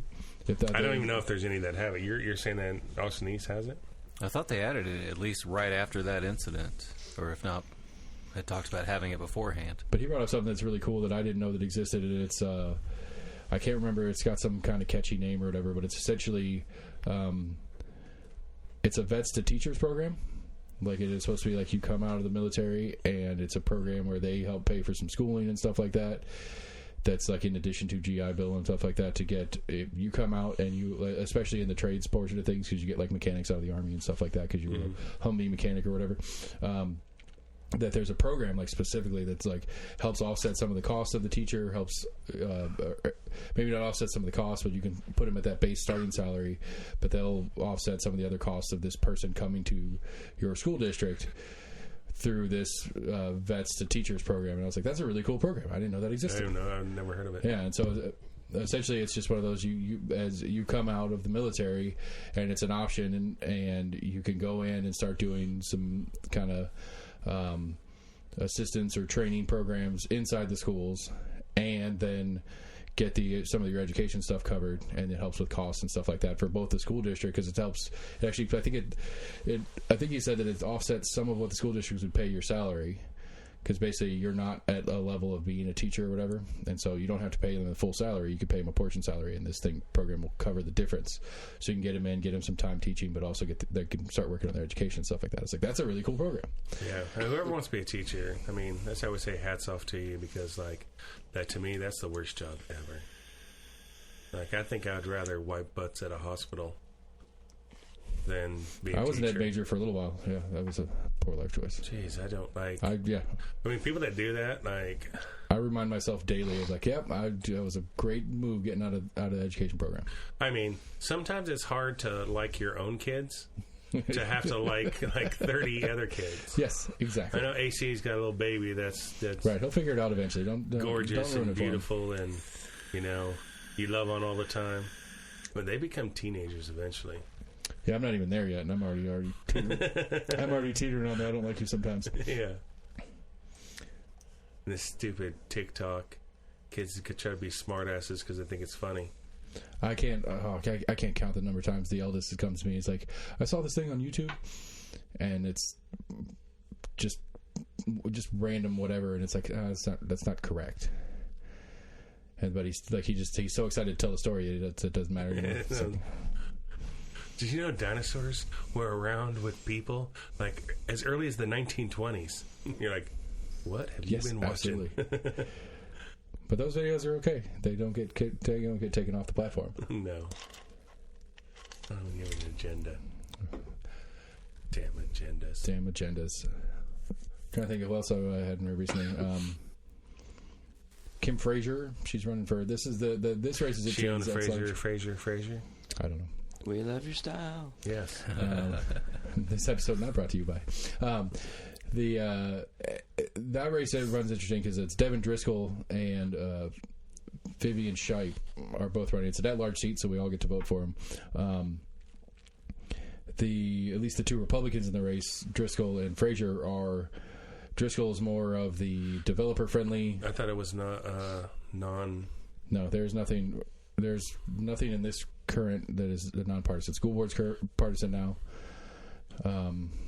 I thought. What's the one that you were talking about that they can't list like judges? Any of the legal system set, they still run partisan, but they have ethics rules about what they're allowed to say, and one of the things is they're not allowed to endorse any candidate on any level, and they're not allowed to basically they're not allowed to be an asshole to. They're not allowed to dirty campaign. They're not allowed to be an asshole, right? I mean, they're not allowed to speak poorly of another candidate. So basically, they're not allowed to talk about. They're not allowed to talk about the other candidates. Period. Whether it's pro or con. Sure. I remember I just read a story the other day that there was somebody on the school board now that announced that they were not going to rerun. Specifically because... Yeah, Virginia Bab. Mine. I was thinking it was Virginia Bab. Okay. That's our school board rep. AC. Or mine. Yeah, specifically because it's right. now a partisan race. Right, which is funny because when I first had her in, she was like halfway through her first. She was halfway through her first term, and I'd asked the question at the end of the show. I was like, do you want to keep the seat? And at the time, she's like, I really don't know. Especially because this was early COVID stuff and all that stuff. She's like, this has gotten from important good work, things that are things that have value and stuff like that. Now they're debating to politically all divisive this mask and all the school board stuff, and it's gotten all crazy. And then I had her in later, talked to her about it, and she's like, "Yeah, I think I'm going to run again. I really want to. There's a lot. There's a lot I still want to get done. There's a lot I can still do. I really want to run again." And then like a week later is when the law changed and that special session happened that made school board races allowed to be partisan. And then she was like, actually ran into her over at the shopping center over here. Really? And I was like, you told me you were going to run again. She's like, yeah, I know, but this is bullshit. That's not a quote, people, just in case you're curious. But I don't blame her. Yeah. It's like, what else can we squeeze some politics into? I don't know. We got 9 minutes. Seth, anytime you're like, hey, what do you think about Pokemon? Well, I heard that there's an elected official that's running on a Pokemon campaign. What's your opinion on that? I think he does that just to, if anybody actually listens, takes him a little bit more seriously. Well, I'd say most of your casts are political, so that's kind of your wheelhouse. I mean, yeah, that's what this thing has become. Yeah, I just want to talk about how much of a fucking awesome game that was last week. Okay, let's talk about football. Even though you lost the bet in it. I did. He's got a good bottle of scotch now, though. I do. And a decent bottle of rum, I guess.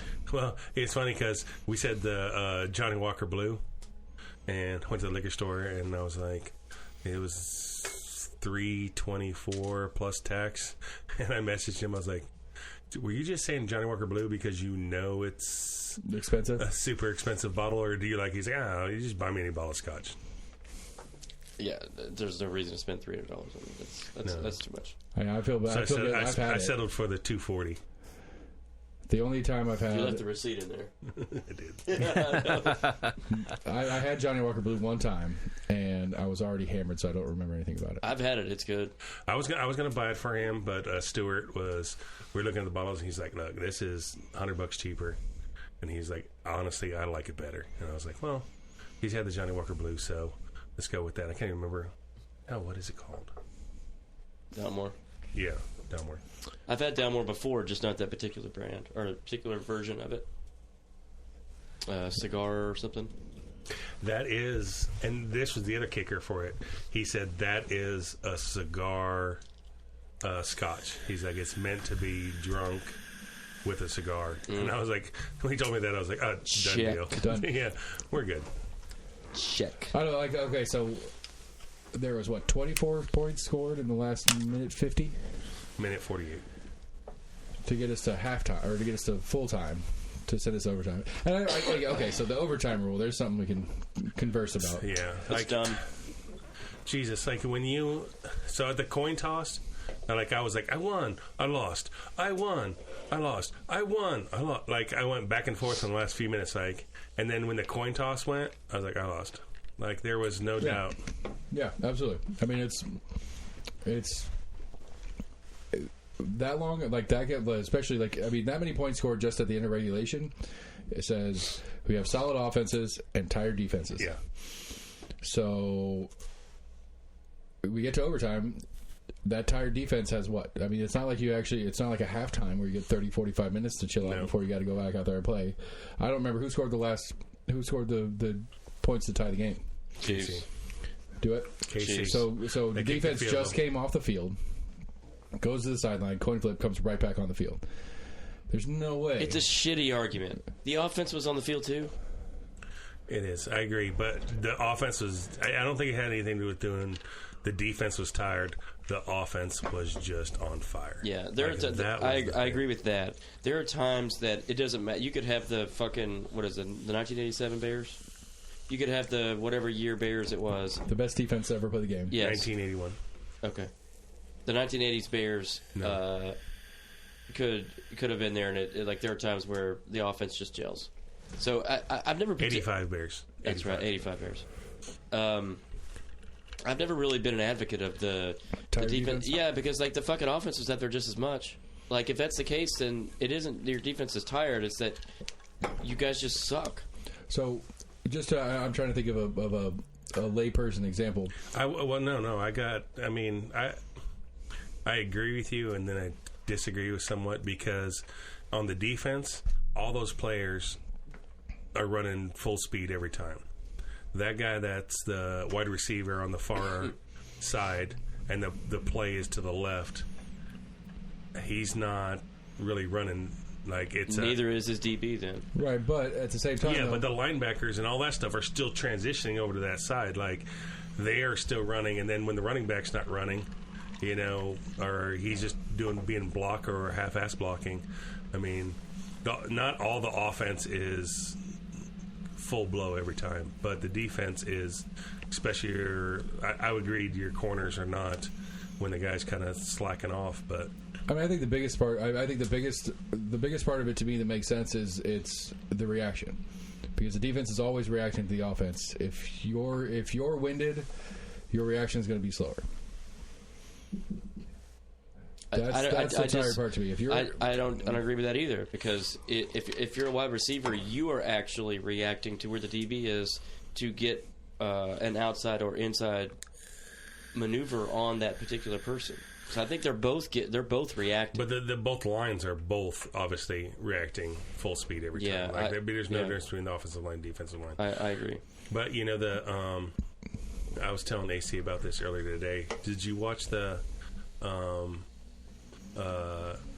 Mahone interview after the game and the Kelsey interview after the game? It was hilarious. Kelsey was like, they were interviewing Kelsey, and he was like, we had 13 seconds left, and the play was called, and he's like, I told Mahomes, I'm running to where it's open. He's like, if they have the safety split out, he's like, I'm running to center. I don't care what the play is. And he was like, he's like, I got to the line, and they had the safety split out, and Mahone said, do it.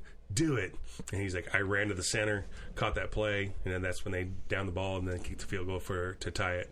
And then the Mahomes interview, he's like, so in the huddle, and Kelsey tells me, I don't care what the play is. I'm running to the open receiver. If they split out those safeties. And he's like, so I got to the line, saw the safeties were split out. I yelled at Kelsey, do it. I was like, that is hilarious. They were both like 100%. It was the same page. Backyard gelling football.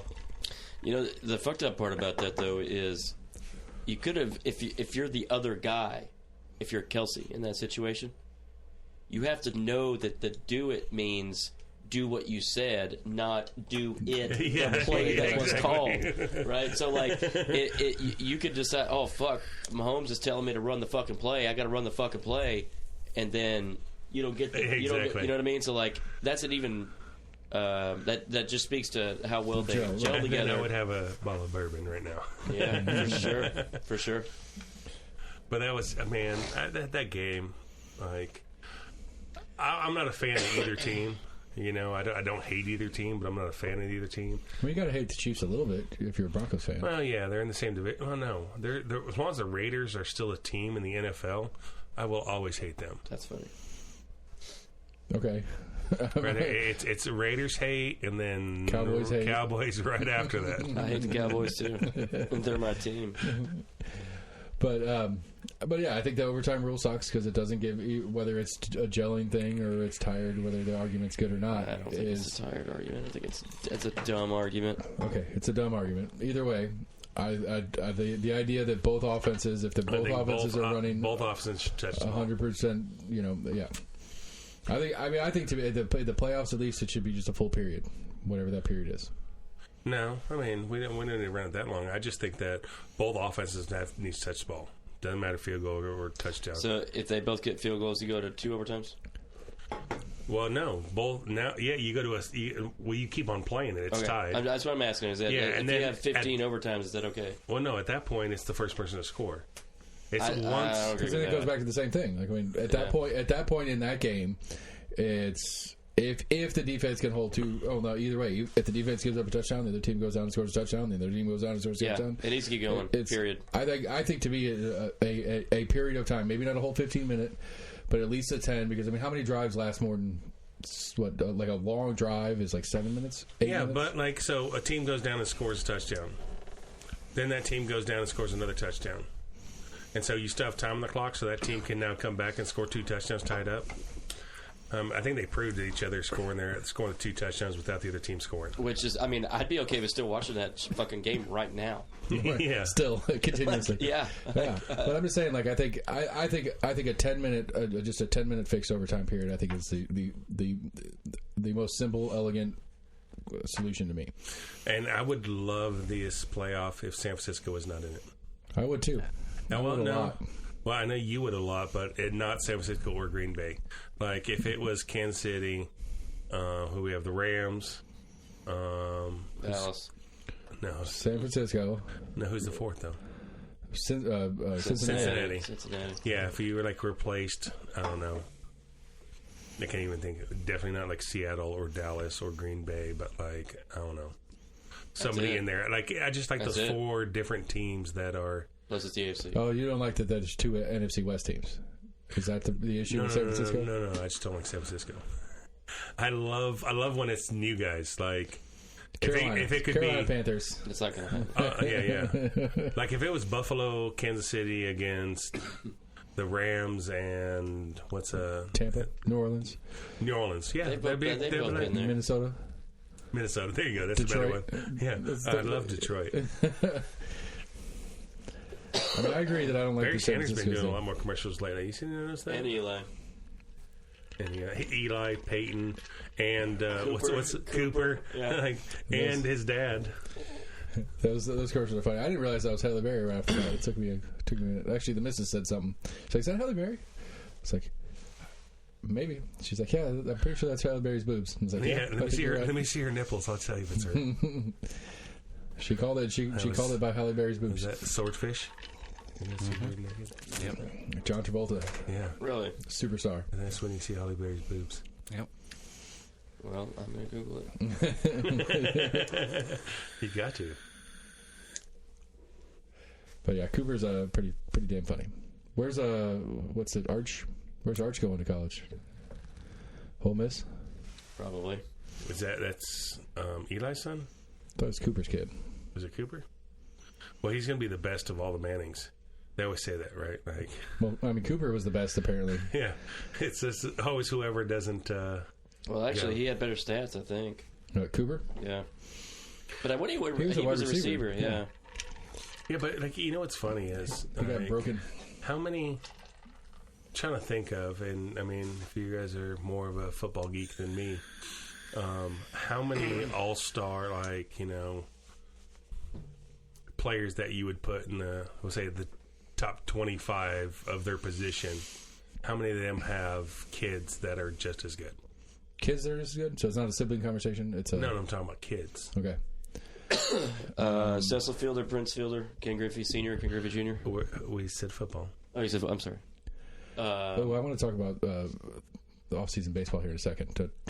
Never mind. I mean, Archie Manning played football, but, like, does anyone mention him? The top 25 of greatest... Not top 25. Quarterbacks, no. Is that what you're saying? Yeah, like somebody that their son has performed as well as they did. In football. Like, I can't come up with one. Maybe there's one out there, but... There's a handful. What's the commentator, one of the Fox News guys or not Fox News, but the Fox pregame shows guys, fuck. His kid's playing ball right now. I don't know if he's the greatest, but... Two of them. Huh? Defense. Yeah. Well, this is a side thing. He was an old Raider. He's now one of the pregame show, whatever. Well, you ever watch... Phil Sims' kid was decent. He wasn't great. Yeah, I mean, there's been a few that have been okay. But, like, I remember growing up and, like, you know, watching football, and there's some commentator, like, you know, on the NFL Today or whatever show, and they're like, oh, yeah, he was a great whatever player, and you're always like, that dude played football? Like, he's tiny as shit. And like, I never understood it. I was like, well, maybe all the players back then were like tiny guys, and that's why, he was such a good player back then. And then as you get older, and these players that you watch now are like announcers, and you're like what's his name that does the Today Show? Strahan, yeah, Strahan. Like, Jesus, he was a fucking beast when he played football, and now he's just like he's not in the gym. He's just an average person every day, and it never clicked when I was younger. Dude, but but it never clicked. Like, oh, these guys are not just. All right, so staying on football, something we had in the text group. Howie Long. Yeah, thank you. But are we especially in the playoffs right now? Are we witnessing the generational shift in quarterbacks right now? Yes. Like, is it past? Because I mean, like, okay, if Brady's actually retiring, which it's been announced that he probably is, but we'll see. Like, and Aaron Rodgers gets cut from the roster, gets traded or to Denver or whatever. Probably. I would. You want to take that bet? That Aaron Rodgers goes to Denver, and I take the field. Yeah, I'll take the. I need some juice on that. Right? Oh, see, don't be taking that odds. 10. That's fucking lame. Well, I'm saying he's leaving a team, which may not happen, to go to one team. Right. Like, that's a lot bigger than him leaving the team. I mean, but not to 100%. I mean, it's not the same as if he's a full free agent or whatever. No, so you want to juice on if Aaron Rodgers left and went anywhere, right? Because he gets the field, and I get the one team. No, I just think your trigger shot. But see, your bet is not where he goes. Your bet is he going to be at Green Bay next year, or is he not going to be at Green Bay next year? That's the bet. Has nothing to do with what team he goes to. What I was talking about would be he leaves Green Bay, which is your bet, and then he goes to Denver, which is a whole nother level to the bet. I should take the bet now because I'm going to have 3 years of hunting licenses covered here in a little bit anyway. But I was about to say, wasn't Sportsman part of some of those bets? Not running mine. I've never done that. He wouldn't have taken that. I'm thinking me and AC I'm mixing up Sportsman versus Lifetime. No, well, we do have a Sportsman's bet if Biden doesn't make it to the end of his term. Right. Yeah. I'm mixing we up talked with about that earlier, actually. I'm mixing up with a Lifetime. And it could be the one day before when he leaves and they make Kamala Harris. He'll abdicate the throne just so we have the first black woman president. First black woman president. Yeah. I mean, we already did for like a half a day, so it's already passed. All right, so baseball. I don't follow baseball, obviously, but if I was a Brewers fan, I wouldn't either. What's the we're on what the off season players of the collective bargaining agreement is coming to an end, right? It's over.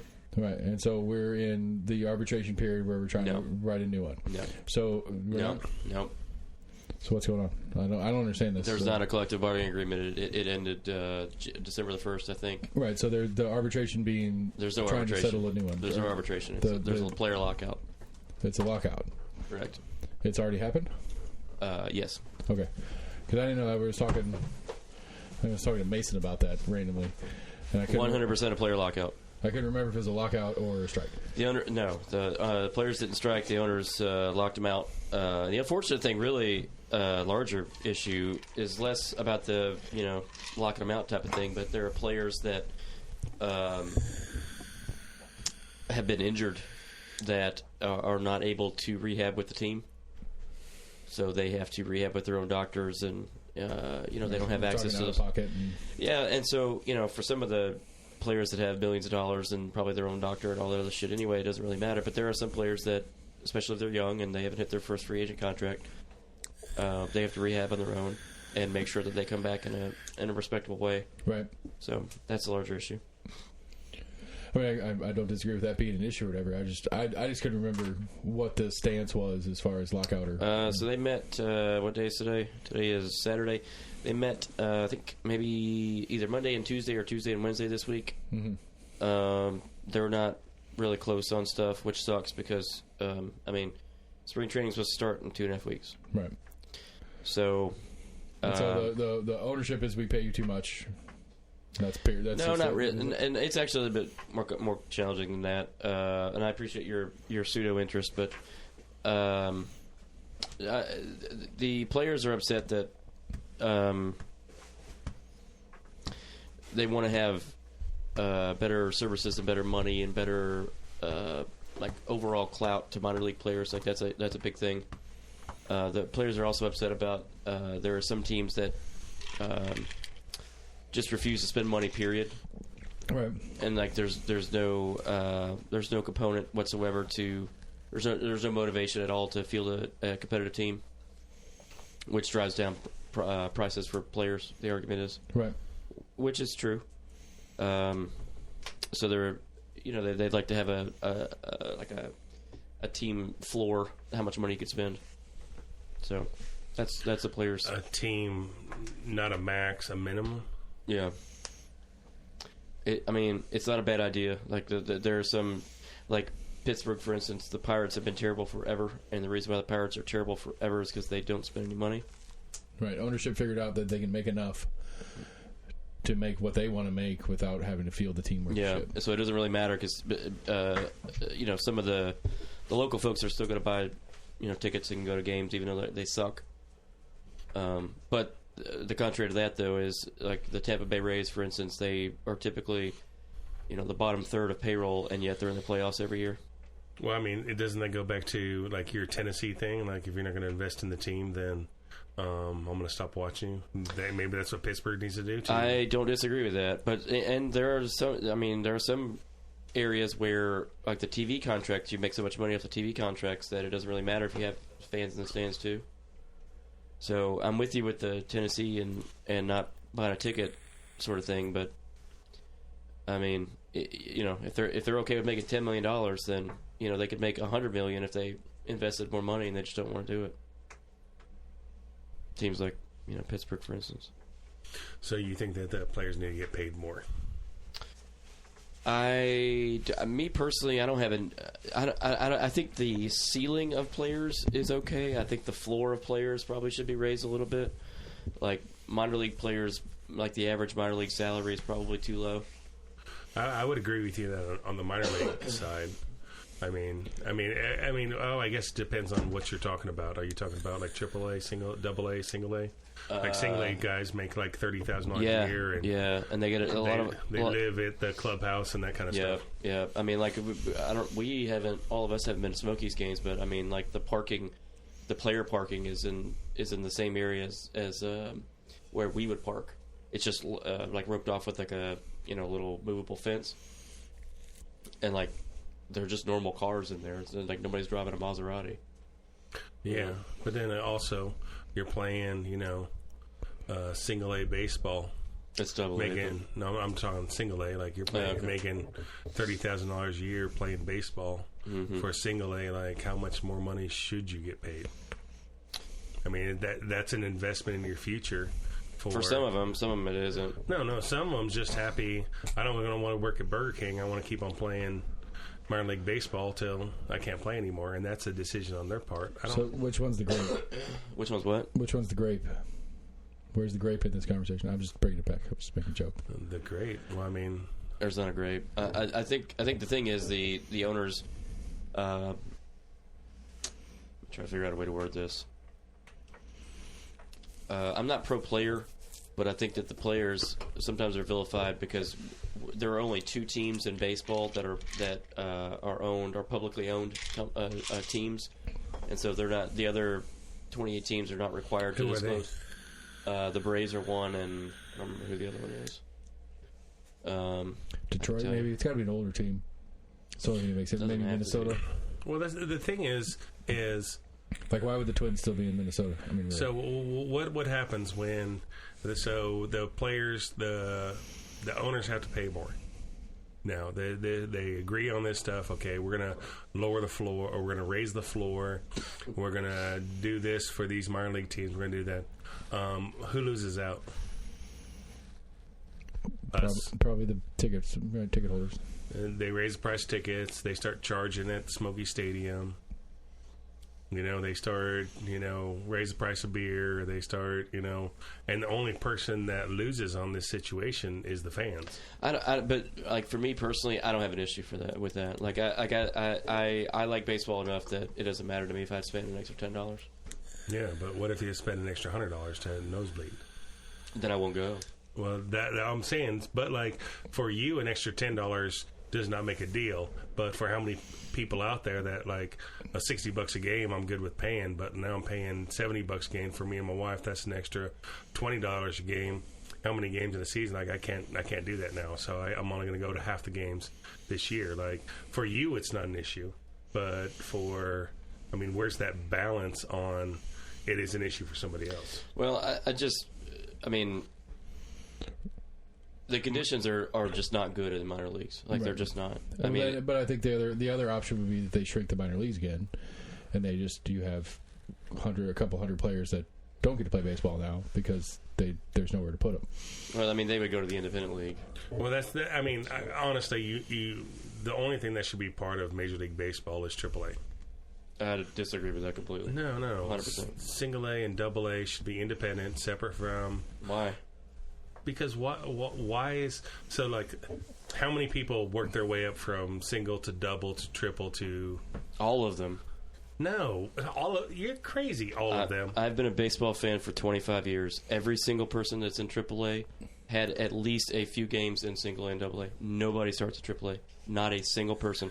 I will bet you a sportsman's license for 2 years in a row if you can give me 5 people that was either drafted or signed out of the International League and went straight to AAA. You're saying somebody that went straight to Major League or AAA. I'm saying that did not happen. He'll find it. You're saying, let's get this. I'm saying everybody starts in single A or I cannot or come up with 5 players that went straight to Major League Baseball or straight to AAA. Does college ball count as? Well, you have to go to a draft, and so like if you're drafted, you don't start out at AAA. That doesn't happen. I'm just saying because I know like baseball's weird. So when you get drafted, where do you start? Single A or Double A.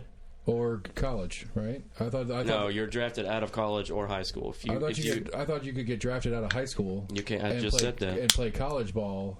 No, if you sign the contract for a baseball team, you lose your ability to get a scholarship in baseball in college. So I thought college ball. So I want to get this straight. I find 5 people that went to AAA or straight to the majors and did not go through. It did not play a single game at all in Double A. Yes, Double A. Yes, in the last 20 years. I was about to say, are you giving him like a year time? I got to give him some time. Yeah, it does not happen. Sam, 20. Real quick, I'm sorry. It does not happen. 20 years is a pretty wide swath to find that's 5 I'm people. Find 2 years. 5 people. Sure. All right, I'll take that bet. And if you can't find it, what do you're giving me 2 year sportsman? Yeah, that's the bet. 2 year sportsman. All right. Okay. I got to find 5 players that went from college to Major League Baseball and did not. That did not play a single game in Single A or Double A. Pretzel, I guess. All right, you heard it here, folks. It's a crazy bet. I don't know how I was going to research it. Ragheads, I hate ragheads.com does not count as a source. That's true. I mean, Bryce Harper, for God's sakes, started in Double A. Who's that? He actually played in Single A. He's the top paid player in baseball right now, right? Or he's up there. He's up there, yeah. I know a little baseball. It just doesn't happen. Yeah, because I don't know. I thought there was some baseball you could get drafted, but if you went to college, you had to play a certain number of years. Yeah, I think it's 2 years. I think in college. But you could get drafted out of high school, but still play college ball. But it had to be 2 years if you decided to go play college ball. And they counted. Yes. Yeah, that's what I was getting. Correct. Yeah. Right. You can be drafted straight out of high school. Mm-hmm. Go to college. If you do decide to go to college, you have to play in college for 2 years, and you're redrafted. Oh, I didn't know that part. Yeah, okay. You are redrafted. They have a peanut butter pretzel out. I'm saying. Curious about it. So that was our sports talk segment. Yeah, I'm looking at. And, I mean, this show's basically over because they're both going to sit here and research and. No, I know that I'm right. people. I am confident. in that. Obviously, 2 years worth. I mean, if all things go right for me, you're paying for 5 licenses in the next That's fine. couple. I am confident that that is just not a thing. Like that. I need to get a board down here. Is the reality. I need to have a board posted on the wall. Probably too. All the times you lose. Ken Ken Griffey Jr. played single A. Like, it's not a thing. So the idea... Okay. Anyway, what I'm getting at, actually, single A and double A is not for terrible players. It's for developing players, is what my argument is. Right. Like, you go to single A... We're close on this. Because this is MLB.com. Says, this is not to say, however, that going straight from the draft to the show never happens. It's just very rare.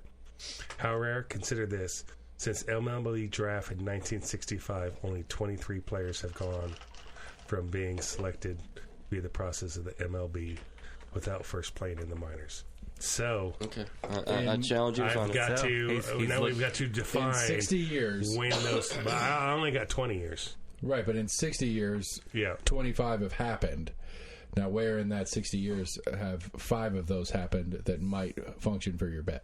It is so incredibly rare. I am confident that it's not happening. So none of the guys like Garrett Koche, left-handed pitcher, Oh yeah. went to the White Sox first round 2020 draft from the University of Tennessee. That's one.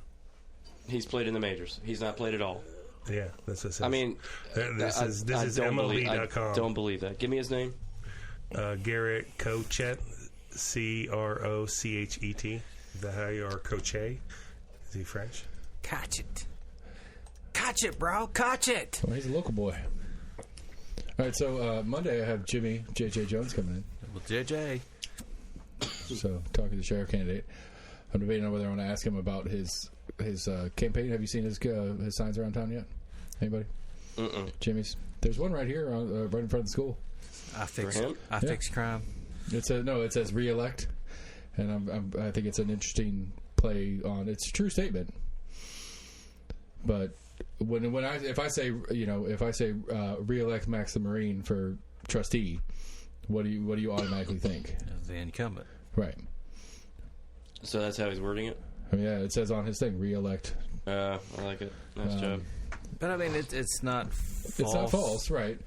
And it is a true statement, and it's a matter of the legality of that seat. Is you can hold the seat as many times as you want, just no more than twice consecutively. So he held it twice. He took a term off, and now he's asking to be reelected. But again, it's a little bit of a play on terms. You might have got me. I got 3. I'm confident that I'm I got 3, right. but I got to do some more research. I tried to move on. But I am confident that I'm right. 95 and then 93, which is more than 20 years. I am confident that I'm I correct. should have. I got 6 this week, so that's what's coming up for me. 6 what? 6 interviews. Yeah, we're not talking about that anymore. I know. Yeah. We're still on I sports. just don't want to sit and listen to you research. It doesn't matter. The point of all this is we should not eliminate single A and double A for the reason that it's a developmental system that is increasingly rarely used for players that are just terrible. To my thing is, I have 3 players that went straight from college to the majors. I got to see You got to if find any 2 of the that other went straight to people triple. are straight to triple. Right. I follow. I So understand that the rules. is going to be the difference. I understand the assignment right now. Okay. I mean, and did not play any double A or single A ball. okay, hold on. Look, I'm not this guy over here. I understand the bet when you explain it. No, I don't I want to clarify a point in the bet.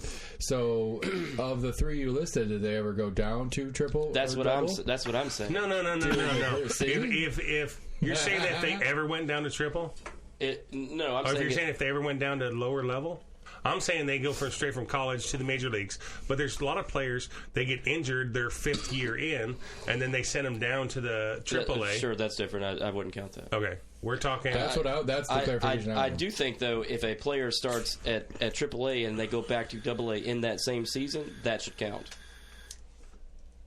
So if they go to triple and don't go directly to the majors, if they go to triple and down, I'm talking drafted, and their first game after being drafted was in AAA or the majors. Okay, see, I don't think you guys have the same. I don't think the bet's clear. You're right saying that halfway through the season in the majors, they send them down to no. double. He's saying guy goes straight into triple, and they send him down to double because he's terrible. The other half of a little bit of that first. No. They've got to go straight from college to the major leagues, or they go from college to AAA to the major leagues. Okay. Like they got to make that step. I think that fits it. Okay, you good with that? Sure. So if they out of high school or college, they go to triple. They either stay in triple or go to the majors. If they go down from there, they don't count. That's correct. Okay. All right. I think we're clear on what the bet is here. So anyway, going back to my original point, AA and single A should not ever be considered to be removed ever. Well, the new other football league starts in April this year. Football league. Yeah, there's a new pro league that's doing April again. Lingerie football coming back? No, it's men's football. In lingerie? Maybe. In lingerie. Yes. We're talking about so this came out this week. Since we're staying on sports, of all the name and likeness stuff that's going on in college ball right now, a report came out that the majority of them are male students. Okay. I know that's what I said, but I just think that the way the headline was written was like that was a problem. Say that again. The majority of basically paid college athletes are male. Okay. I know. I mean, again, I think that was my take on it too. But the way the headline read on it was from ESPN. But the thing is, Title IX is supposed to even the playing field for numbers of specific genders, not numbers in money generating sports. Right. So I don't know what else to say. Right. And I mean, I think Knoxville is a probably a better example where I'd be curious to see what UT's numbers are on likeness rights, because I'll bet you there's probably more than average of other schools, the number of girls, just because our women's basketball and softball, for that matter, are kind of top programs year in and year out, and I could see that being a little bit more. Yeah. But I'd still say that a couple of our football We've players lost him for like a week. I know. He's gone. It's like you with your cookbook. I mean, what do we expect? I gotta win. I will say that don't get your hopes up. I think I probably peaked on this year's Christmas, so I don't think I can do any better. Yeah, it was pretty good. I don't know how you did it, and you spent money, which means that somebody had to have given it to you, or you felt it with goodwill. How much was it? Like $5 a person? No, I mean, the books are like $20 a piece. No, I'm talking about the for buying us a tree. Oh no, there's like $80 a piece. Oh really? Yeah. Oh shit. Okay. better check the. Thanks, check the company bank account. Fuck, you paid for it. I might have. I didn't look at that Scotland debit. I mean, what the fuck is this? I mean, I definitely bought the. I paid off the booze debt on the shop, but I'll claim it on my portion of it. I am not surprised. Not surprised. It's the only reason why it's a respectable fucking rum.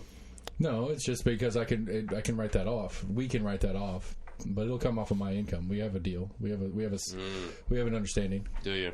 Yeah, that must be nice. I mean, if he wasn't buried in his phone right now, he'd tell you about it. But we do. See, shit. If he charges something, he'd be like, "Hey, this is my whatever." At the end of the month, we do reconciliation, basically. Oh, well, good for you guys. I think we're a killer partnership. Better than our GM's partnership. They're getting better though. But yeah, I've got I don't know. I got 6. I didn't remember when I had the intro. I got 6. I've got Jimmy. I've got Dominique something. I can't remember her last name. She's running for one of the school board seats. Christy's running to keep her seat. The Devin Driscoll that I mentioned earlier, Virginia Scheif as well, and then I got Eric Lutton coming back from the Public Defender's Office next week too. Is he the one that said that there's no way Roe Wade is going to No. be... Who is that character? That's lawyer Jamie. Okay, don't we like that guy? We do like that guy. Okay, can we ask him to redefine his position? He was supposed to come in last weekend, but he got the COVID. Can we ask him to redefine his position? Yeah, I'm absolutely going to talk to him about that when he gets in. Yeah, I'm excited to see Eric again. That's going to be fun. I text Sharif to see if he was running again, but I mean, he hasn't gotten back to me yet. But I wanted him to come in more to help me fill out the job description sheet than anything So else. selfishly motivated. So in my search, Everybody on the show is selfishly motivated. I think it's funny that one of those things is how many high school marching bands are there in Texas? What the hell does that have to do with Major Yeah, League? how did that come How up? many players go from AAA from college to AAA to the majors? And one of the fifth one down is how many high school marching bands are there in Texas? Remember when Sports Center used to do the Did You Know? I think my Google's broken. Do you guys remember when the Sports Center used to do the Did You Know at the end of the episode? Yes. This would be a good That's- Did You Know question. That's true. Do we have a this bet. can we, The only thing I don't like about this bet is I've got to do all the research. AC can just sit back and go. I'm pretty damn confident that if there's 5, there's fucking barely 5. 5 is 5. That's the bet. I understand. Can we get a deadline on this? That way it's not fucking like August. I mean, the you have to, stats do you can't have this year opening- bought by somebody else? stats can't change. Not me. I'm settled. I'm square. Don't look at me. I told you. The name of this episode is Seth Settles Bets. Okay. All right. I don't think so. I think I have to actually buy it this year. I'm still waiting on $5. So Still how, waiting on $5. well, you're gonna be waiting a while. He'll give you the company credit What have I card. been $5 for? So how about can we have a March 1st deadline? That's when the new season starts. March 1st. That gives you. that gives you 5 weeks. Wait. Do you have your license on auto renew? I don't know. I don't think I don't so. know when actually. it I don't auto. think so. I've got mine on auto renew. I think it's March the 1st. I mean, I would assume that is because that's when seasons. Yeah. Like when the calendar officially. That's the fiscal year for TWRA. Or it could be a different time when the state decides to fuck around with it. True story. By Africa. By Africa? When's Africa? Africa's July. Fuck. I think March the 1st is a better deadline. Can we get an agreement on this? March 2nd. Jesus Christ. Okay. March 2nd. All right. All right. Should I put it? I got the calendar open. I'll put it in the It has to calendar. be presented to me by March the 2nd. Yeah, it'll be. That's in Ash that group Wednesday. I don't know. text. Are you sure that's Ash Wednesday? That's a. Let's March, make it all right. 3-3. February 29th. 3-3. February 30th. Yeah. Is it a leap year this year, by the way? No. I think it was last year. It's every 4, except every 20. That was a cool thing. Neil deGrasse Tyson was on Rogan talking about it. This is forever ago. And so it's every 4 year except for the 20th. So 2000 should have been a leap year, but it's not. 2020 should have been a leap year, but it's not. Okay. So every five leap years is an anti-leap year, for lack of a better word, because he it's Neil deGrasse Tyson. He explains shit well. It's just math. It's not that big of a deal. Right, but it's essentially there's a fifth of a year every 20 years or whatever. Or there's a fifth of a year every year that you got to get it back every 20 years. Why don't we just put some rocket ships on the Earth and speed it up so we don't have to do leap year? I mean, Trump wanted to fucking nuke hurricanes, so I mean, not a bad idea. He did start Space Force though, I'm so happy, so happy. which is a real thing. You know how much of my life has changed since Biden's been in office? Nothing. I signed Seth up for Space Force. Really? Did you really? I did. I went on there. I was like, "Do you want to join Space Force?" And I went and signed you up. That is great. I was so hoping. They asked for your phone number and email. I gave it all. I've got nothing. And I was just waiting. This is probably 2 years ago. Man. I was just waiting for a day when he was like, "You know what the fuck? I got this call. All of a sudden, there's a knock at the door. Join the Space Force. We're looking for Mr. Barber. Some guy in a gray and blue Come with us. Yeah. digi camo. Oh my god. I've got that's nothing on Were that. you drunk when you did that? No, Oh my god, that's fucking great. it was a pretty long play, but it didn't work out. When did you do this? 2 years ago. That's awesome. I was Yeah, it randomly looking at it was like, "Are I've you had a interested in couple- joining Space Force?" And I was like, "Yes." And it was like, "Give me your name, phone number, and email address." And I was like, "Seth." God damn, that's wonderful. All the times that I've had similar situations where I was like, sign up for this and we'll send you email crap. We'll give you a discount today and we'll email you junk. And how many times I've had your email and I'm like, he'd just throw it away. He's got so much junk mail anyway. You wouldn't even notice. Dude, I go to the mailbox, and when I pull the stuff out of the mailbox, I just go straight over the trash can. I'm like, trash. I give it to the kids. Trash. I'm like, here, this is for you. I do that with some of the like when you get that little like fake credit card. Yeah. I used to give that to the kids when they were younger. You can open this one. I'm so excited. Now I'm like I've refinanced my house. Like, okay, so when I bought my house, it was guaranteed trust. And then they sold it to somebody else. And then they sold it to somebody else. Then I refinanced. And then I refinanced. And they sold it to somebody else. And so, like, anytime I get, like, it says guaranteed trust, I'm like, Chuck.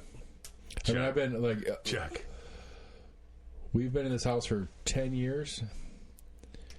And I've had at least 5 different mortgage companies that own my house.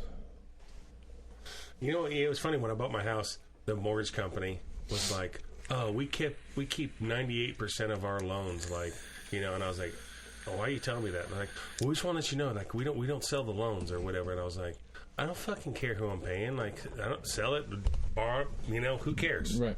And just give me a good rate. I didn't even make my first payment before I got the notice that my loan was sold. Yep. Well, that goes back to what I was talking about earlier. It's like they borrow the money from the Fed for near zero. They loan it to you to buy the house. They only have to have 60-70% of that cash on hand. They sell that mortgage. Whoever they sell that mortgage to pays full. And so, you know, easy math is it's a $100,000 loan. The person that buys it does not have to have 60%? No. Oh yeah, the other banks, yeah, sure. I don't know. So That's it's just 60% or whatever. Yeah. Yeah, but that first bank buys it for you buy a $100,000 house, you get the loan for it at 5%. They sell it for like $110,000 to the next mortgage company, but they only had $700,000 or $700 or $70,000 to start with, so they sell it for $110,000. They made $40,000. 30 of that grand just appeared out of thin air. But the other $10,000 they already made an interest, and they sold it off. And so it's just, I mean, how many? Yeah. It's just like all you have to do is churn those out constantly. Because as soon as you sell it off, it's no longer a liability to you. You don't care anymore. It doesn't matter. And you just made $40,000 for just shuffling some paperwork around. Never had an auto loan do that. Right. It's true. But auto loans are the way they do interest on auto loans is different. It's not compounding interest; it's fixed. An auto loan, the day you buy the car, all the interest is already in the loan. Where your house loan, it's not an auto loan because if you pay it off early, you get it discounted on what you paid in interest. What you would have paid in interest. Absolutely. Yeah, what you would have paid. Yeah, he's right actually because like I only owe like I don't know $16,000 on mine, and if I had kept the loan up, I'm actually saving money by not having the extra interest on it. Yeah, that's why they always have like, that's why when you're buying, now there are auto loans that you pay all the interest, and that's why when I get an auto loan, I'm like, is there an early penalty payoff or anything like that? I always ask that question. No, you pay it off early, you don't pay it. So you finance the car, and pay it off the next day. Because my dad did it when he bought his truck. He was going to buy it for cash, and they said, well, if you finance it through Ford Motor Credit, and make at least 2 payments, we'll give you $4,000 off. So he made 2 payments. Well, yeah, his first payment was like the whole thing, but like $100, and then the second payment paid off the rest of it. So he avoided the interest payments on those. That's one thing I heard recently. Yeah, there was like a certain, like you were saying, there was an added penalty for paying it off early. Because it was more just like telling people what they should do when they go in and talk to a car dealership about buying a car, because automatically the salesperson's like, "Whoa, are you trading in? Are you looking to finance here? Are you financing through the bank?" And it was more about just like, trying to be nonchalant, like, "Well, no, I'm still thinking about it, blah blah blah," and kind of getting set up in good terms, but then paying it off early. But they said you needed to ask, and there was a specific term for that. For paying it off, penalty, yeah, an early payoff penalty. If you get this like special rate, and it's like, okay, awesome, yeah, well, sure, I'll take that rate, and then I'll pay it off in 2 months. Just like my fireplace loan of credit bullshit. It's 18 months, same as cash, but if you owe $1 on the 19th month, they charge back your original interest on all of it. Yeah. Yeah, I decided we literally just went through that with a care credit. It's a health insurance or health care, same thing. It was 1 year, same as cash, and there was like $1,200 left on it.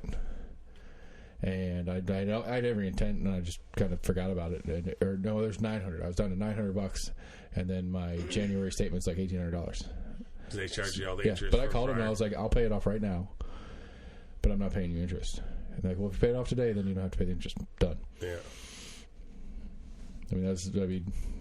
Yeah. Anyway, all right. Last call. Anything special? Anything exciting? Anything important that I missed? No. Okay. Cigar time. I mean, not for me. I don't smoke cigars, but almost agreement, people. We did a show. Everybody's in the room. I'm so excited. I'm so happy right now. This is my favorite show we've done in probably what? I don't know. When's the last time we've all been together? 6 months? Well, no. Opening weekend. We did the show around the fire with this fucking trucks and the guys running through the woods. Anyway, last time we were all together doing a show together was in the woods, and it's not the same. We're almost agreement at gmail.com, Facebook, Twitter, YouTube, Instagram. Go to your favorite podcast provider, pick us up there. Go ahead and subscribe to us so all these episodes I've got coming up come to you automatically. Tell your friends about us. Do whatever you can. Help us out.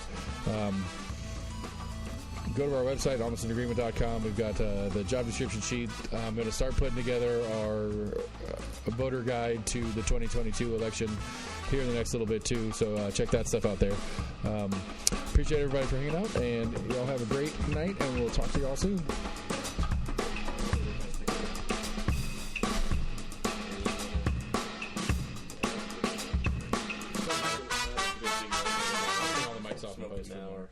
I'm not going to be smoking. You know, what's funny is I didn't think of it until after I did it, and so I was like, I'll tell you later.